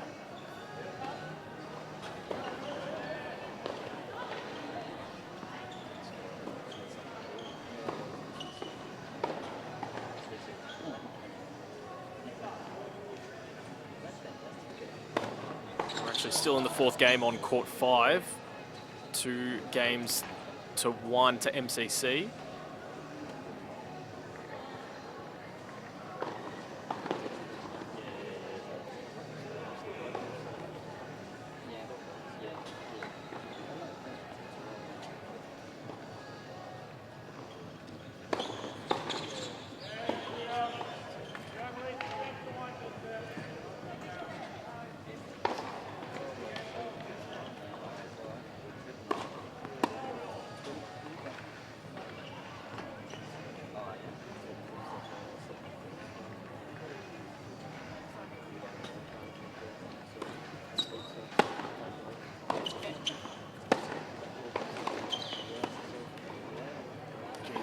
Catching the line there, Patterson, on that forehand. Nice cross-court rally, and then Gavrilova just finishing it off at the net. Great combination.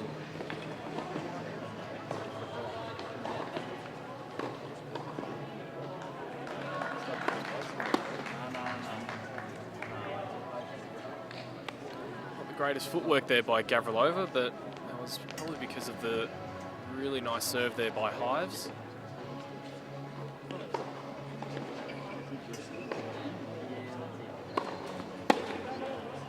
Another great serve there. So it's always amazing when you do get your first serve in, how many cheap points you can get.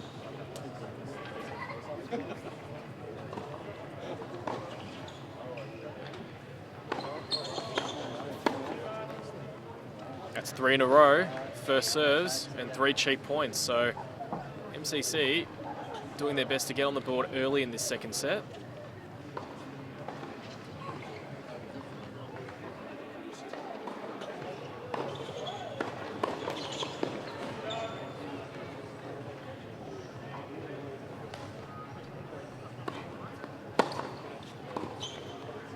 Oh, catching the, well, not even the line, that was well inside the line actually. So Hives probably not thinking that ball was going to stay in.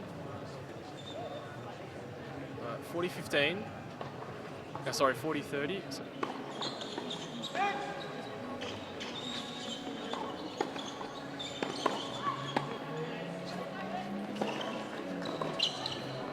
Oh, what a cracking cross-court forehand there by Hives.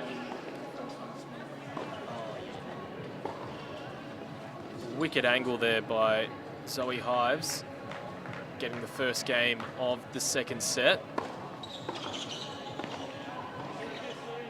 So having a look at court 5, we're at 2 games all. So they've also had quite a long game just before that. It was 2-1 every time I kept looking there.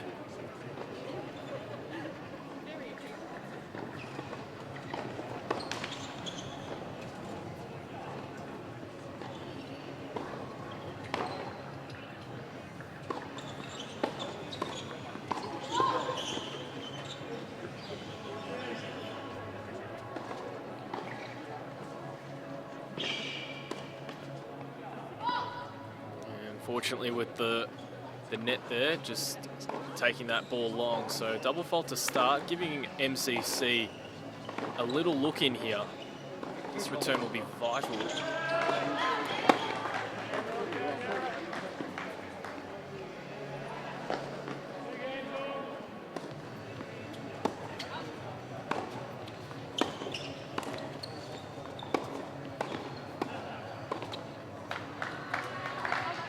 Great return there by Long, forcing the error, Hives, forcing the error by Patterson.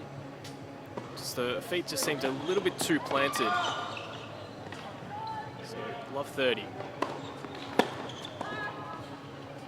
And again, Patterson didn't think that it was going down the line. I think it did surprise Hives there as well. So we're at love 40, and what a turnaround this is.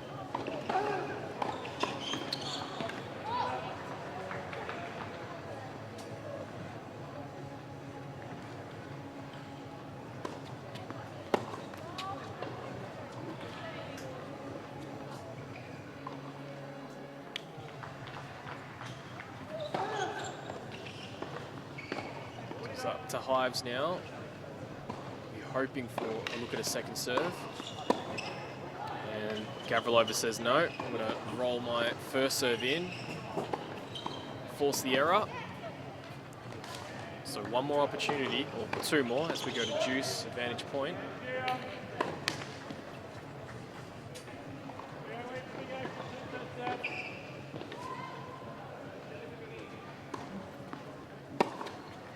Oh, cracking shot down the line by Eliza Long. And now we're at 2-love MCC. They're all smiles here at the moment. What a great start this is to the second set after going down 4-love in that first set. Another update on court 5. South Yarras, 3 games to 2. They take the lead.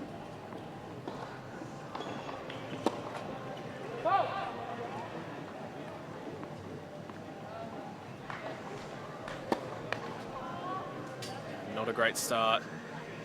Double fault.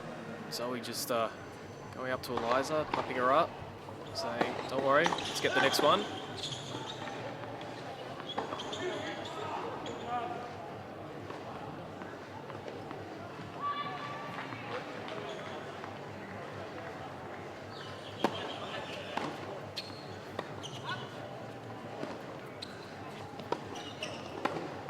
Great work there by Gavrilova, piercing slice backhand return there, moving in, and the easy put away.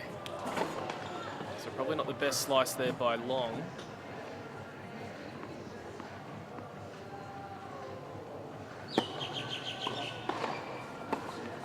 That one only just clipping the back of the line. Patterson almost having a second glance at that serve, but called in. 15-30.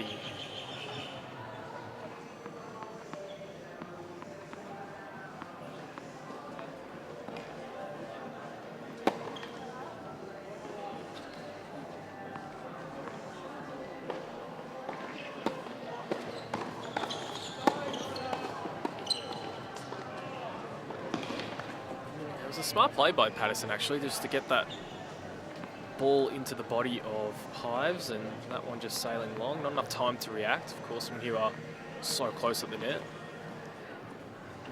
So after a great effort to break, it's now Royal South Yarra with their chance.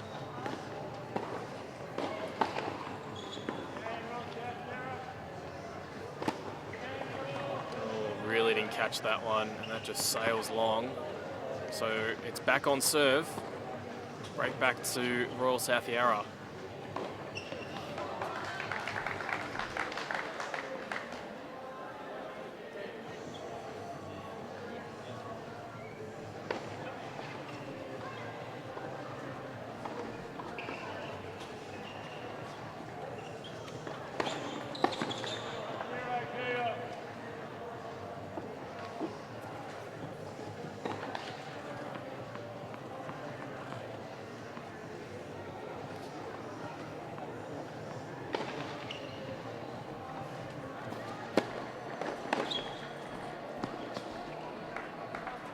Oh, wowee. An absolute bolt of lightning for Zoe Hives' forehand.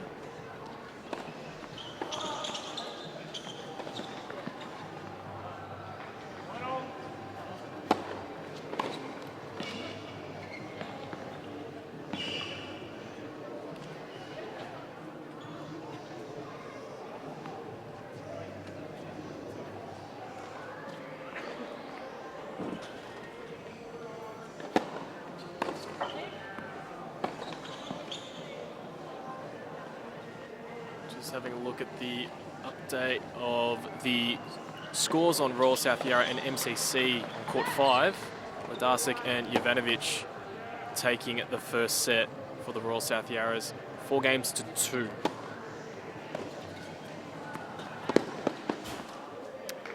Oh no, it was going to happen sooner or later, and that's Patterson trying for the lob, but the roof not high enough.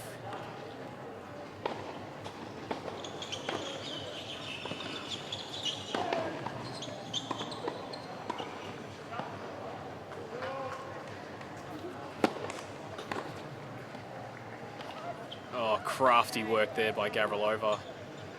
Just the thought process. That was very quick thinking to change the grip, change the stance, and just to pop that one over the net. So back on serve, 2 games all in this second set. Looks like Hives will be on serve.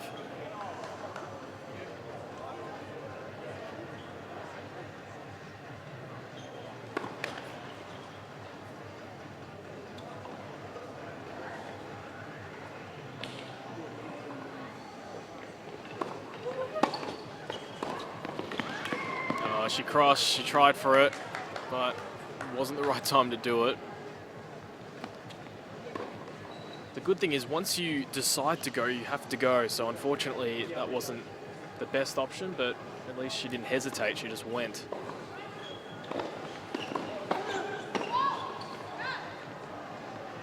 Late call, but it was definitely a fault.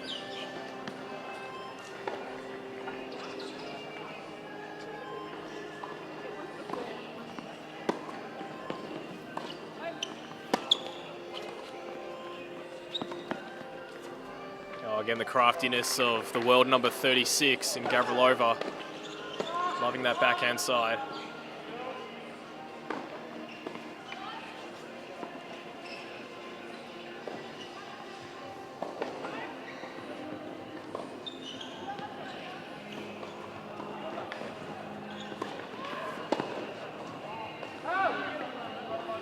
Nice wide serve there by Zoe Hives.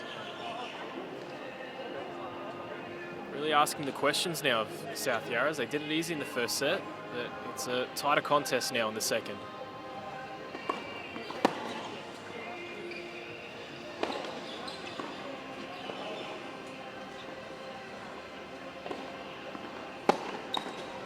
Oh, just went right at the long at the net. Didn't expect that one. Did long.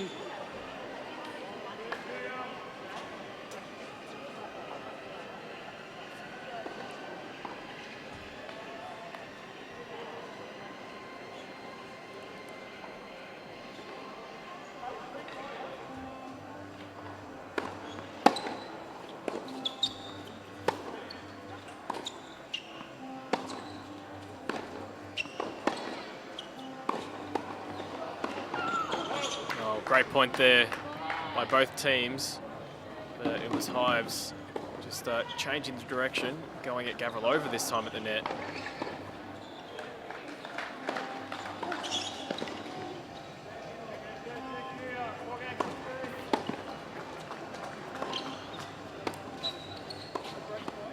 It was a great cross there by Long.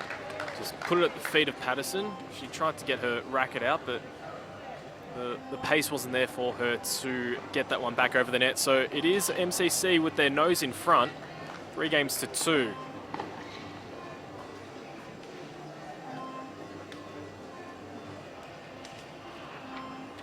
And again, just looking over to the men's action, Kooryong and the Royal South Yarras. And it is hard to miss Kooryong with the bright orange headbands of both David Bidmead and Greg Jones. Saw Greg Jones sporting a bright pink headband as well in the semi-final. So he's obviously got all the colours of the rainbow in his tennis bag.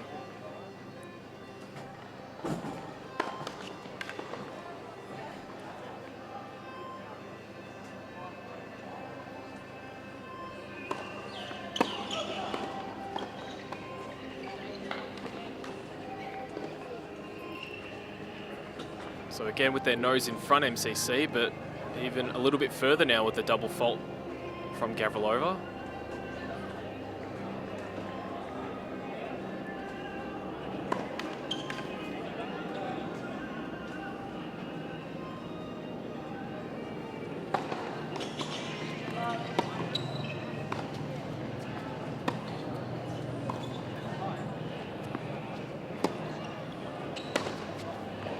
About to say it was a great change up by Gavrilova, and she got the ball she wanted. Patterson just seeing red and went big on that.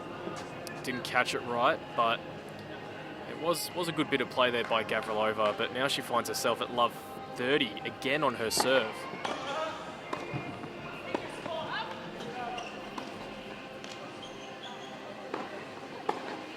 So it's a bit of deja vu. Love 40. MCC with 3, well, I guess again 4 set points.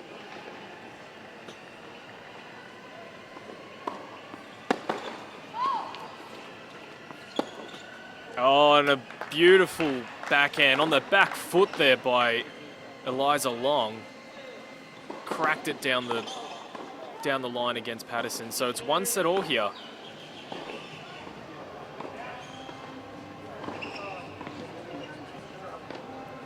Another quick look over to court 5.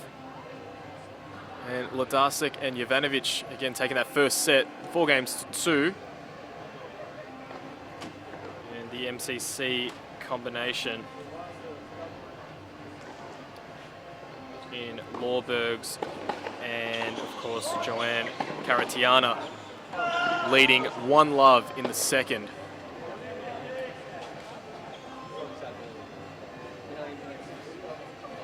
Getting ready for the third set in this doubles of the Women's ATL South Conference Final.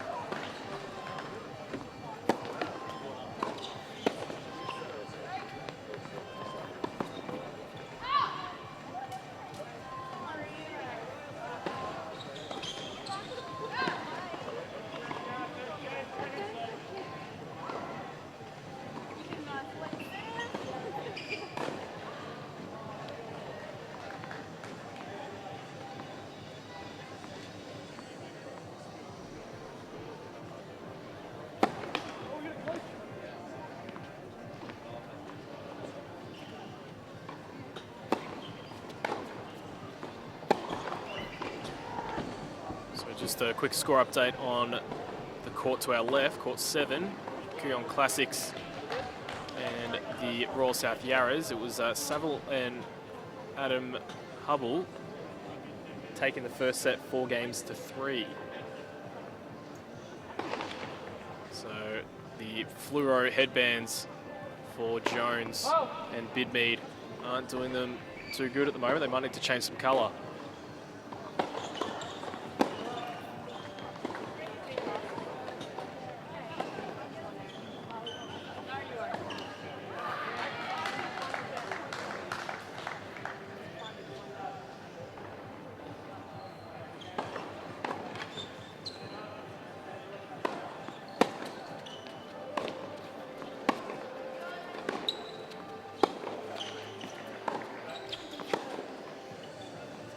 Another impressive rally there from both teams. At that time, Patterson gets the chocolate, so they get the all-important first game of this third and deciding set. As we take a quick look over to court 5, and MCC have their noses in front in the second set after losing the first 4-2. They are leading 2-1.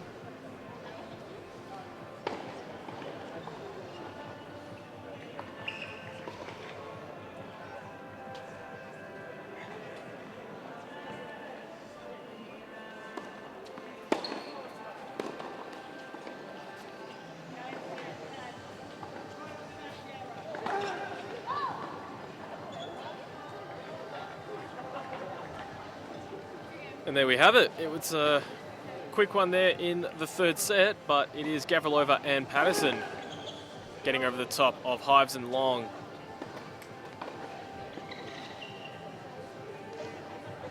So great play there by the Royal South Yarra girls.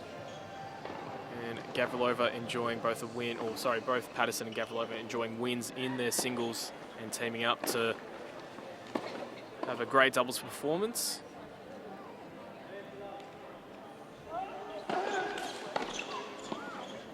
Might not be too long on court 5, but the MCC girls still hanging in there.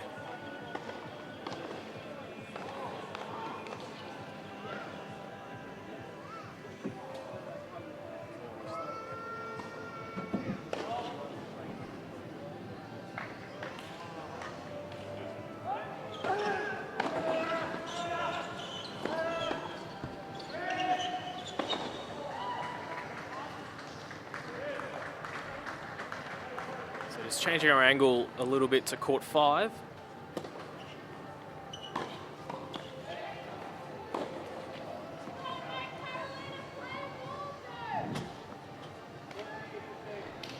And then that's Karatantcheva just chatting to herself there, saying a little bit more rotation, a little bit more topspin on that backhand.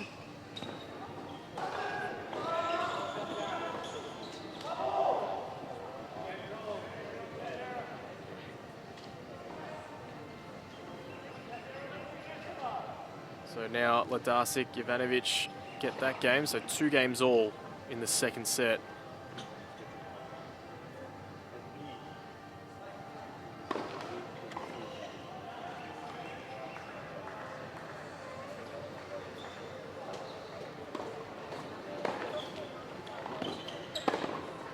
And a great put away there by Ladasic. No one was getting that one. Pummeled that into the court.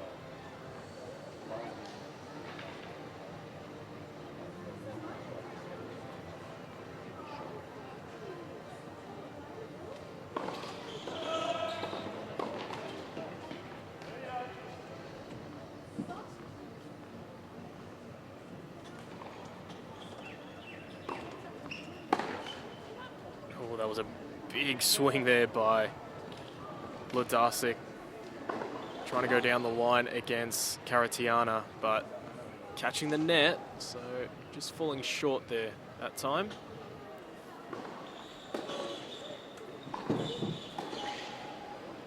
It's great to see the crowd still hanging around.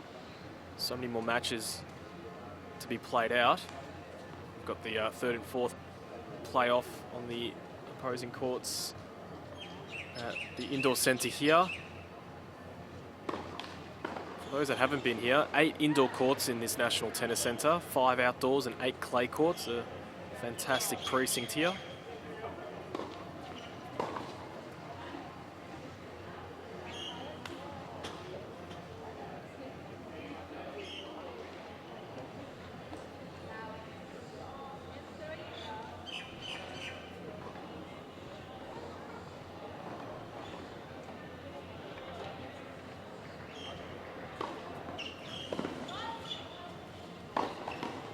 Great serve there by MCC, and then the cracking forehand down the line against Jovanovic.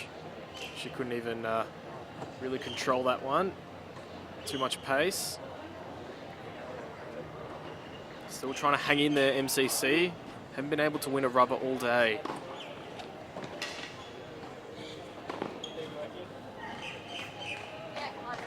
Actually, apologies. Of course, they have won 1 rubber in the singles. Cannot forget that. I believe Eliza Long did get up in her singles. So trying to win their 2nd rubber of the day.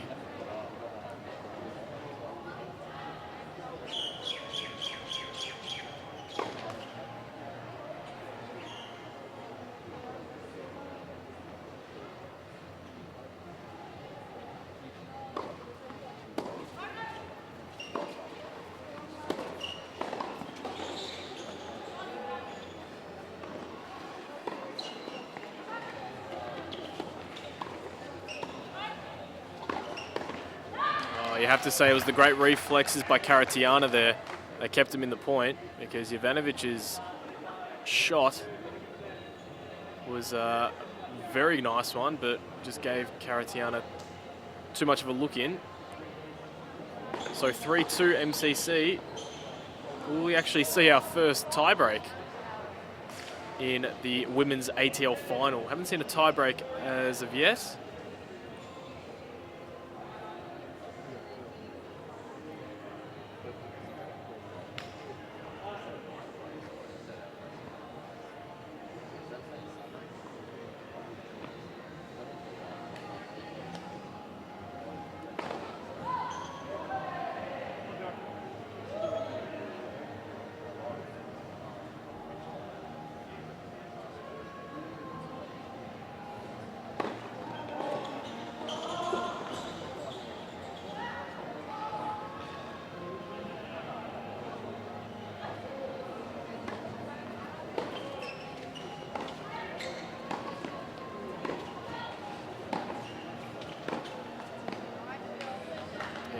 Jovanovic just really reaching for that one in the end, and didn't get it the way she wanted, so hitting the net.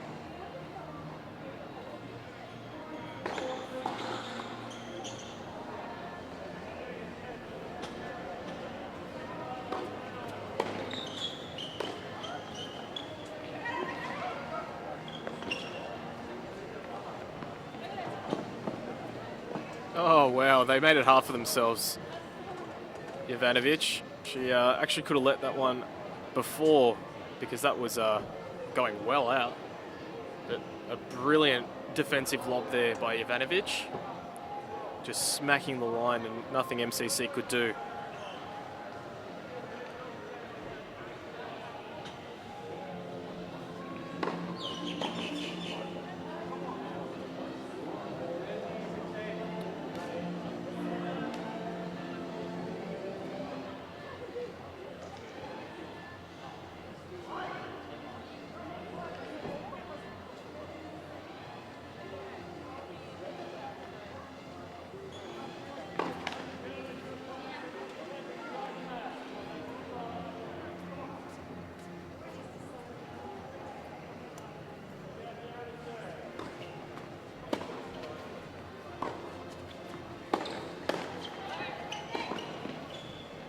It was a good leave that time. So Ladasic leaving that one.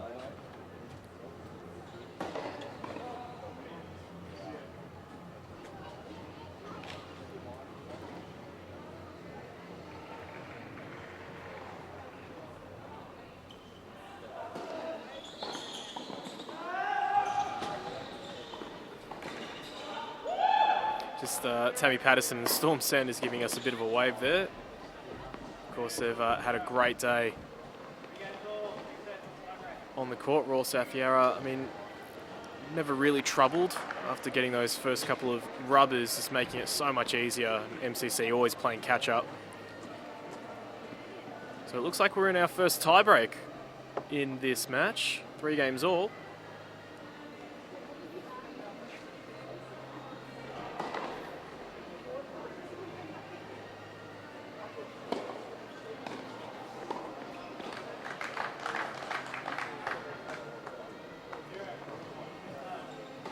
Great serve there by Karatantcheva. Easy put away for a partner.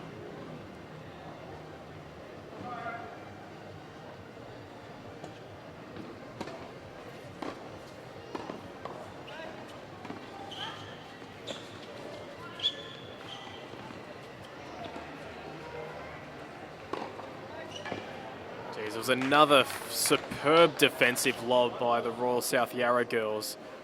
Just finding the edge of the lines. So hard to do as well.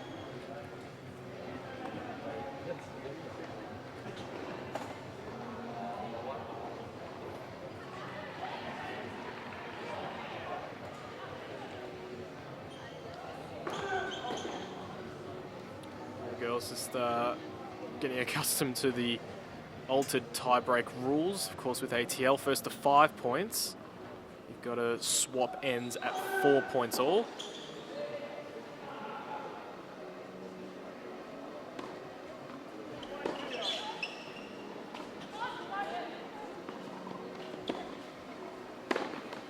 Well, that was just great play. I mean, the last few lobs have worked a treat. That one again, just throwing it in there, seeing what happens, and what they got was a very easy put away.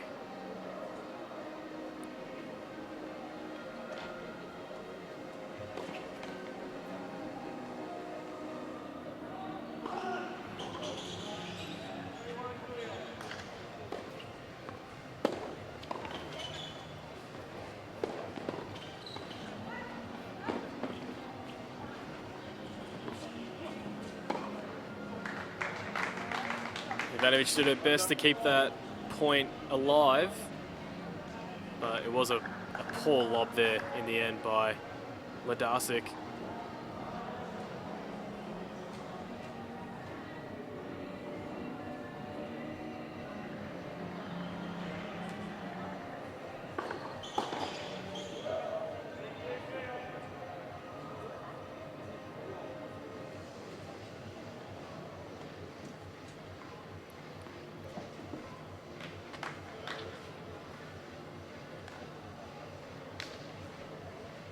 So what can the MCC girls throw in here to try and wrestle back this lead that Royal South Yarra have? And try and take it to that 3rd set.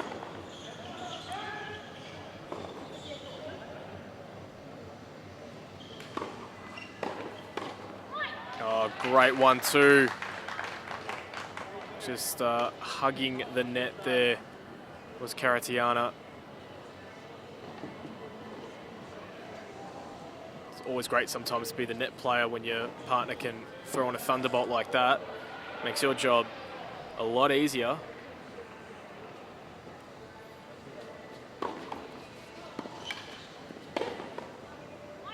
Another put away. So a couple of very important points here for MCC.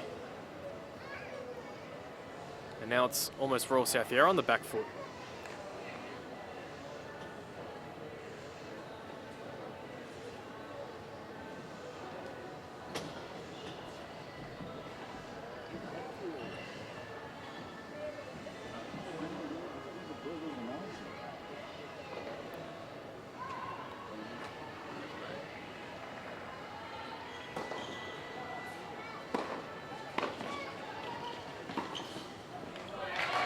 Great defensive bit of play there from MCC. Ivanovic couldn't really do anything with that, so we're into a 3rd set now. Royal South Yarra is really starting that tiebreak off well, but a couple of key net points there from MCC. squaring the ledger now. So Royal South Yarra taking that first set 4-2, MCC with the tie break, 4-3. So we head into our third set now.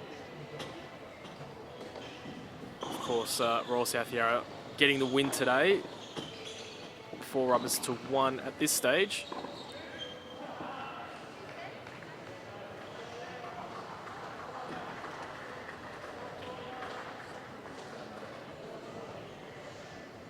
And a score update on court 7 as we have Luke Saville and Adam Hubble taking it out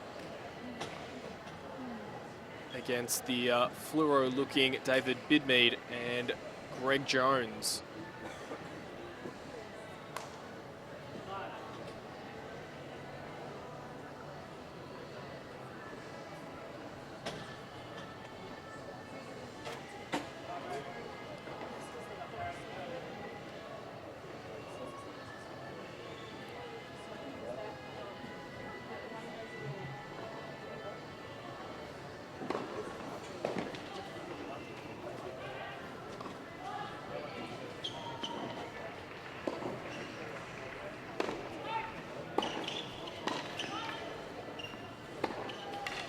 Oh, well done there from MCC, just hanging in there.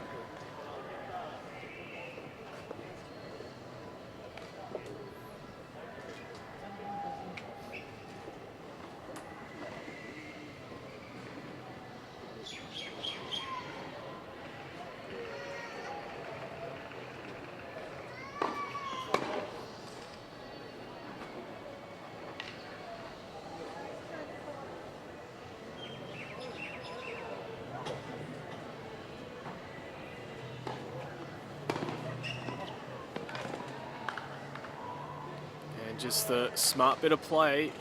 Royal South Yarra girls just lost a number of points that they probably should have won, but again, taking nothing away from the way MCC handled that last tie break.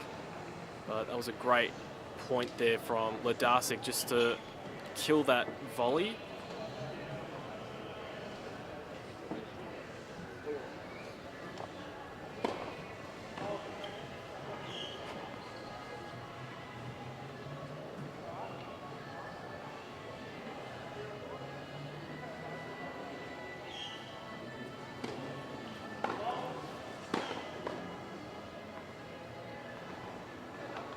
A late call, but it was called fault, so it was a double fault thrown in there from Karatantcheva.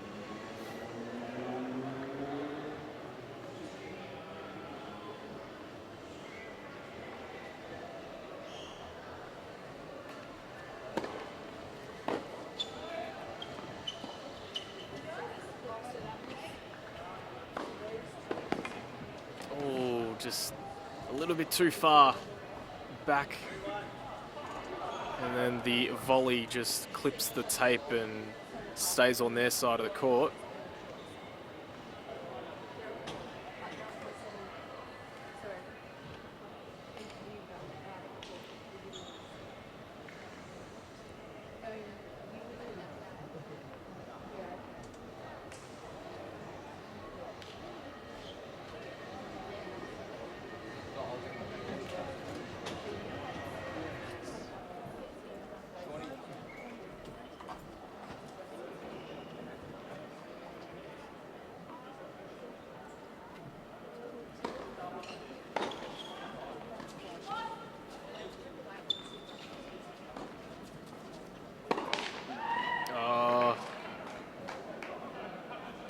So Masa Jovanovic just miscuing that, and that just sails right into the net. Right into the tape. You just heard that loud slap.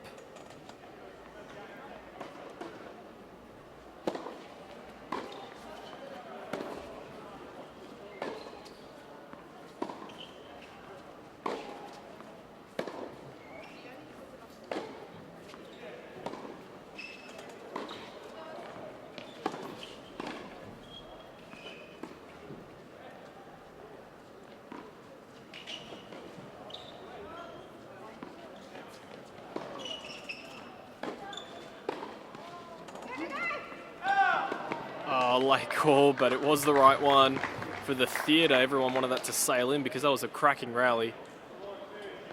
Royal South Yarras take that one. Have to say the lob there before from Ledarsic was just amazing, just clipping the back of the line.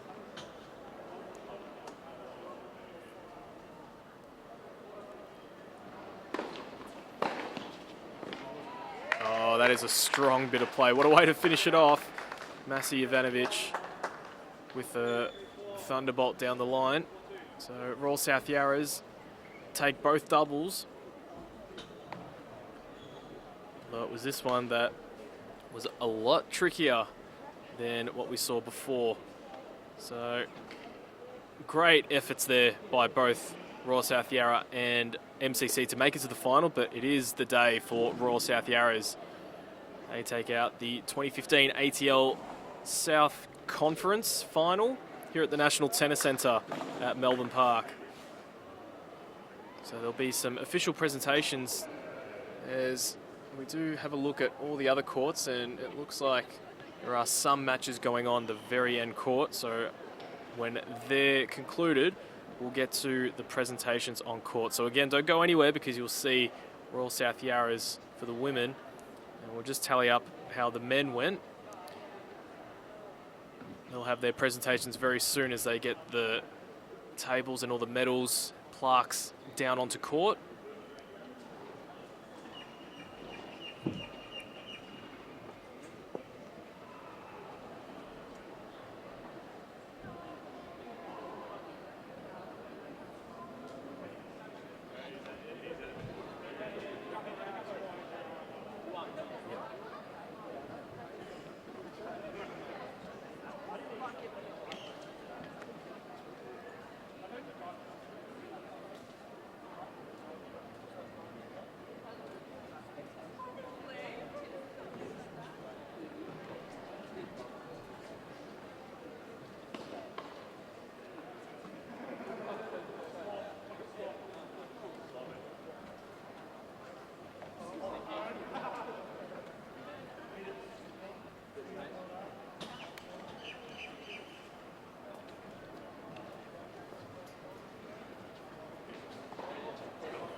He's getting me a high distinction.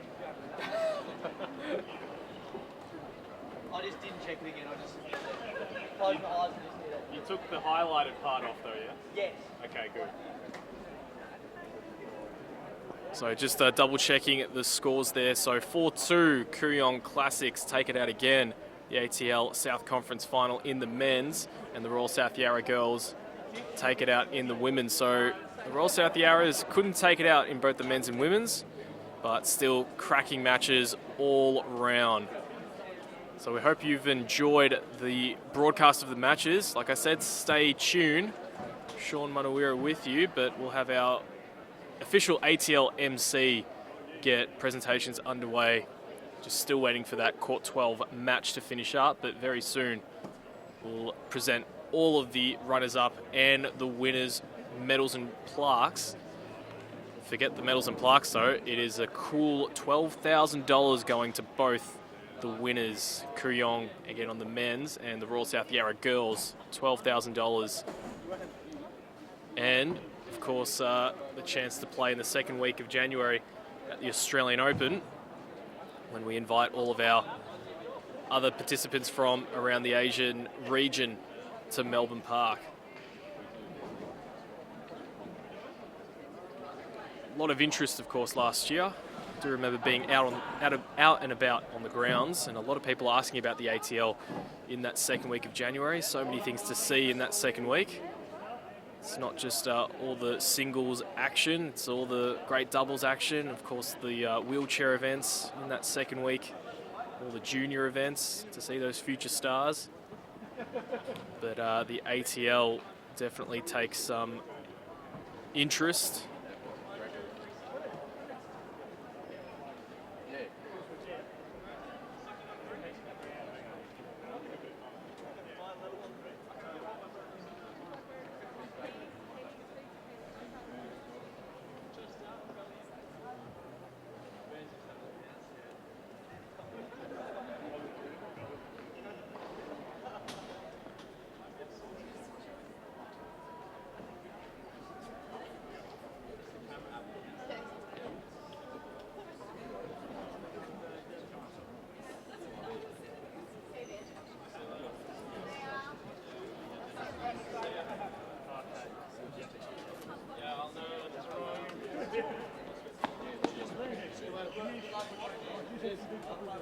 Again, great to see all the fans still sticking around for the presentations.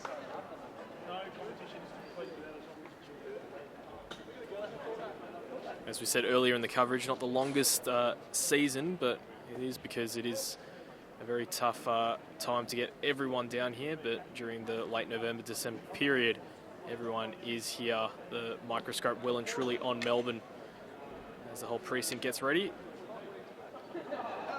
So from the 20th of November to the 6th of December today.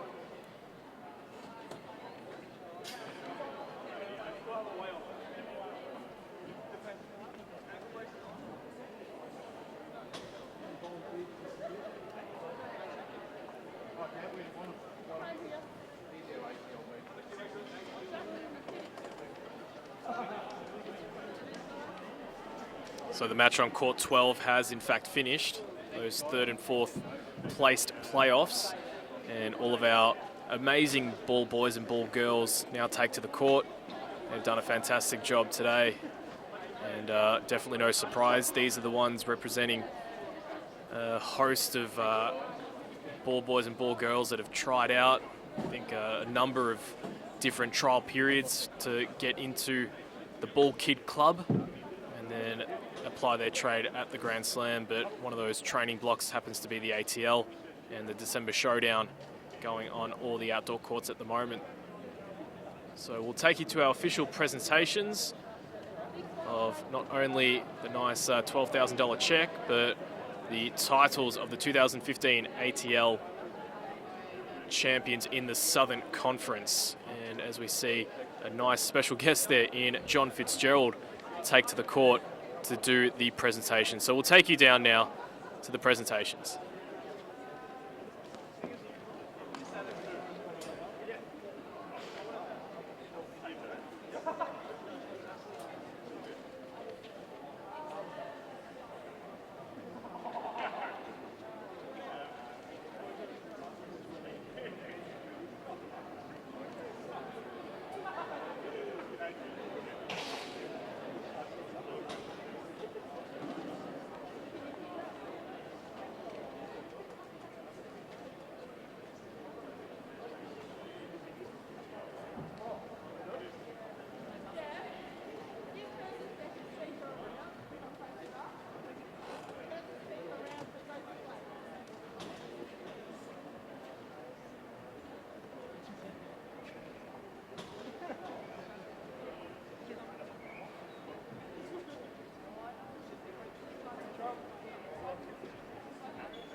Ladies and gentlemen, thank you very much for joining us. Thank you for being here at the National Tennis Centre for ATL South Conference Finals Day. Some wonderful tennis played throughout all of our finals today, so we certainly congratulate all the teams for getting through to today and of course their match play today as well. First up, before the presentation, we're lucky enough to have an Australian legend in tennis and of course Dutch Cup legend as well. Ladies and gentlemen, John Fitzgerald.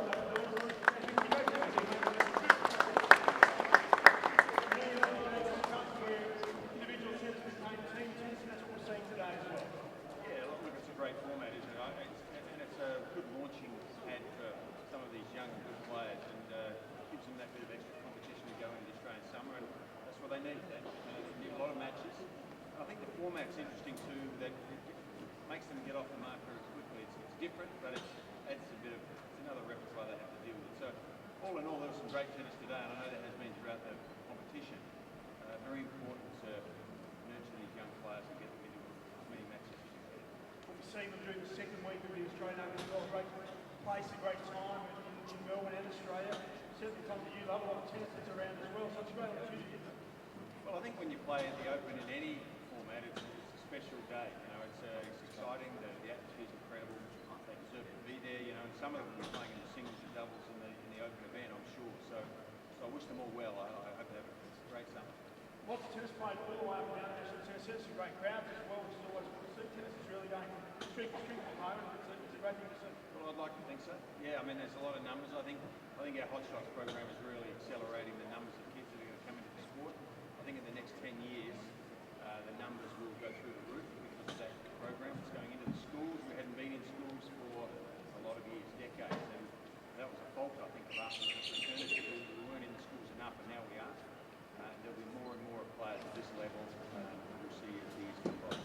Great to have you here and you can help with the presentation as well. Thanks for joining us.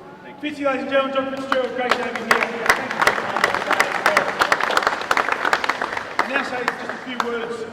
We now go back to our presentation from earlier as manager of competition for Tennis Australia, Kim K. Thanks, Peter. Just wanted to say congratulations again, everybody. It was playing fantastic tennis out there, played in fine spirits, and to the 4 winning teams and runners-up, you put your place in the ATL playoffs for the second week of the Australian Open, where you'll all be buying for $150,000 in prize money. We know this money goes a long way to help supporting you as you travel throughout the year and try and make it on the tour. So congratulations to all involved and good luck for the second week of the Aussie Open. Thanks so much, Kim. At Tennis Australia. We now move through to the presentations from today, the ATL South Conference Finals. We begin with the women's third placing, $2,000, and we have a plaque as well. It was 3 rubbers each, but it was 8 sets to 6. So our third place is Prospect Flame. So we invite Elise Edwards to collect the plaque.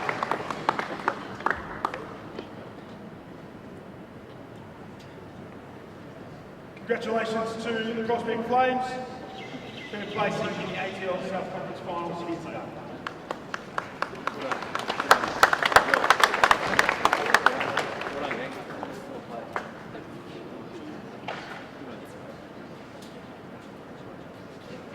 Official team photo.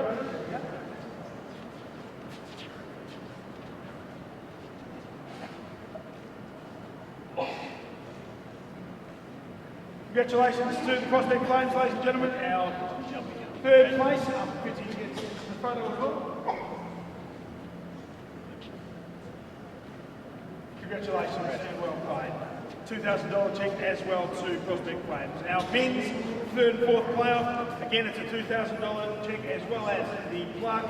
And in third place of this year, the Nita Knights. We invite Tyson Devine and the team from the Nita Knights to come forward to the third place.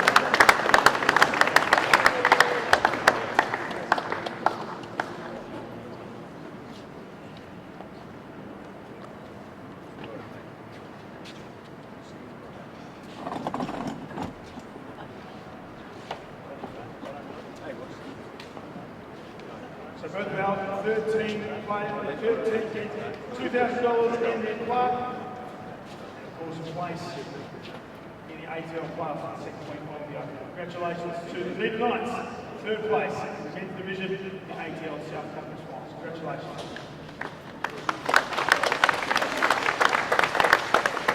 Now we'll move through to our women's runner-up, and they get a cheque for $6,000. Congratulations to the winners runner-up for 2015, the MCC Stars. Right, and the team to come forward. We've got the plaque and the medals as well.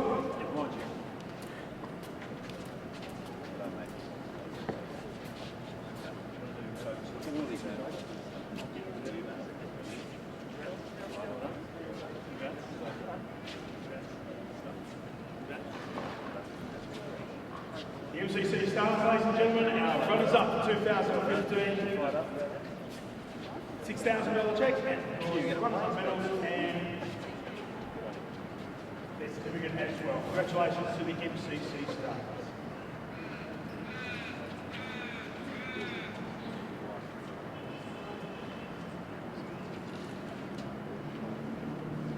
We now move through to the men's runners-up. The men's runners-up also received $6,000, and their runners-up medallion, the runners-up for 2015, Royal South Yarra, by Adam Huddle and his team.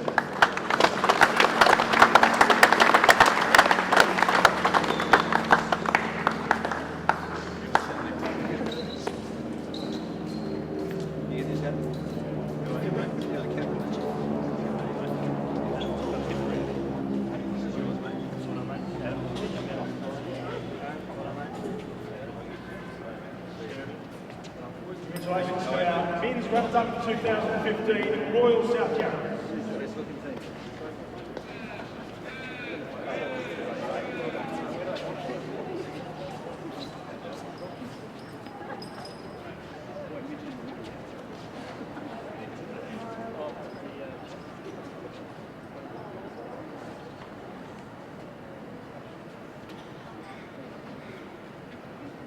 Congratulations to Royal South Yarras, our runners-up in the men's division of 2015. We now move through to our winners. Our winners, ladies and gents, of the ATL South Conference here today. The women, $12,000 cheque.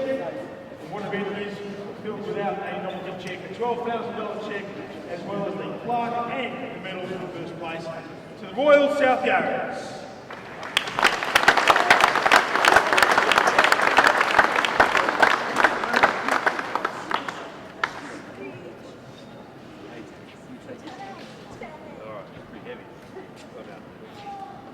Congratulations to our women's champions for 2015 ATL South Conference, Royal South Yarras.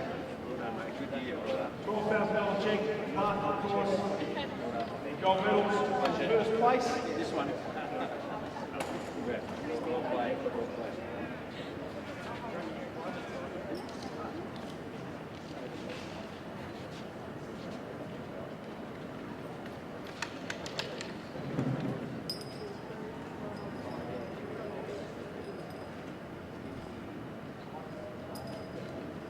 Winners, ladies and gentlemen, of the women's division in the Royal South Yarras.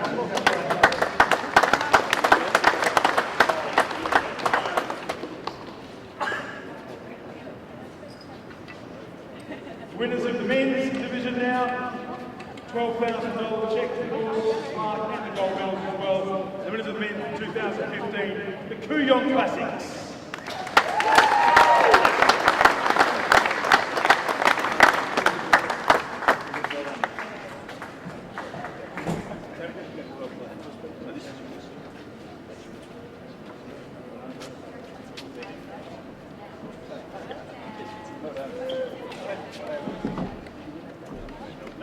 Congratulations to the winners of the men's division in 2015, Kooyong Classics.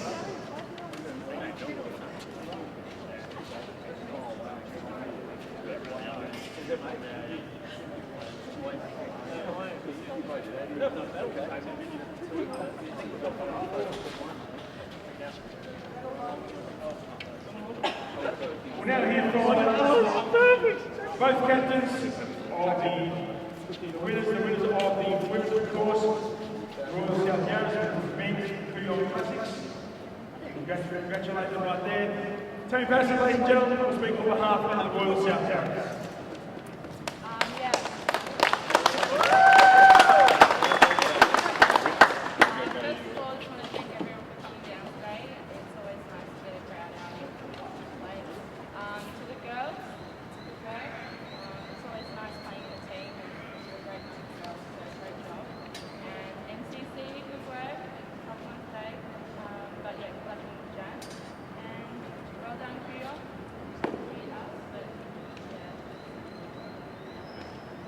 Yeah, and again, thanks everyone for coming and see you soon.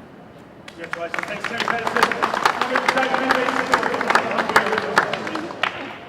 First of all, I just want to say bad luck to South Sarah, great season. Enjoyed playing with you guys and lucky for the season. And well done to the club, Karatantcheva, and everyone there really put together a great team. So congratulations to those guys.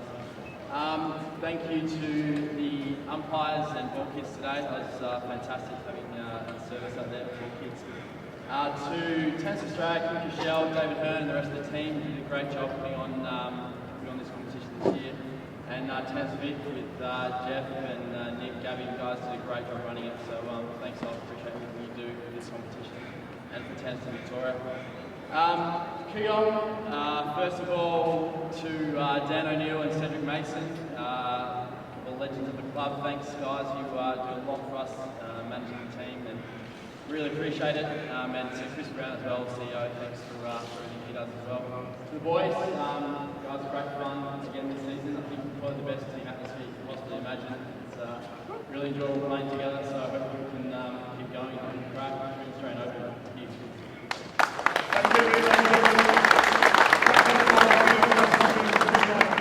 All of our teams, thank you very much for reading some wonderful tennis play today. To all our supporters for coming along, we thank you. Great atmosphere here today, and some wonderful tennis play. Thanks very much for joining us. That concludes the formal presentations. Thank you to Kim and everyone at Tennis Australia, and of course everyone from Tennis Victoria as well. A wonderful day. Thank you for coming along, mate, and being a part of it. Great to have you all here. Thanks very much. We hope you've enjoyed your day.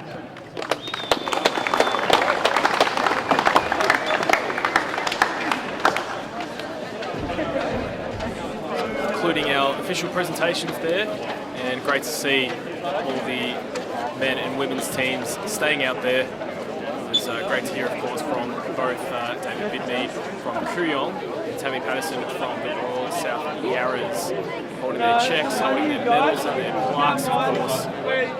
The chance, as we said before, to potentially play in the second week of the Australian Open. So still a little bit to go in this ATL season, but of course we finish it up today. So thank you very much for your company. I've been Sean Manawira, your commentator for today, and we've seen some cracking tennis and of course so much more to come. So we've got our December Showdown tournaments, our wildcard playoff, and then of course the big one in January, the 2016 Australian Open. Make sure you head to tennis.com.au for all the news, videos, and of course the streams to all the events that we've got for the rest of the season.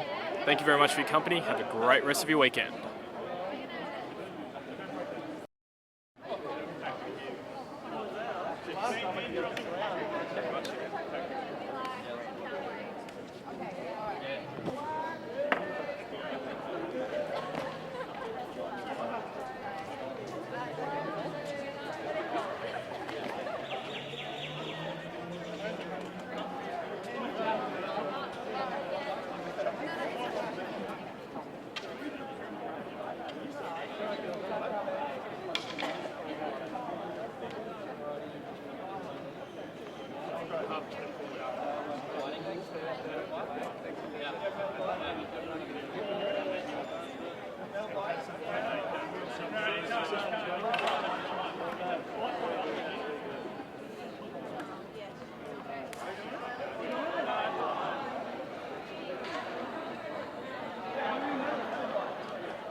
Yeah, we'll be there probably about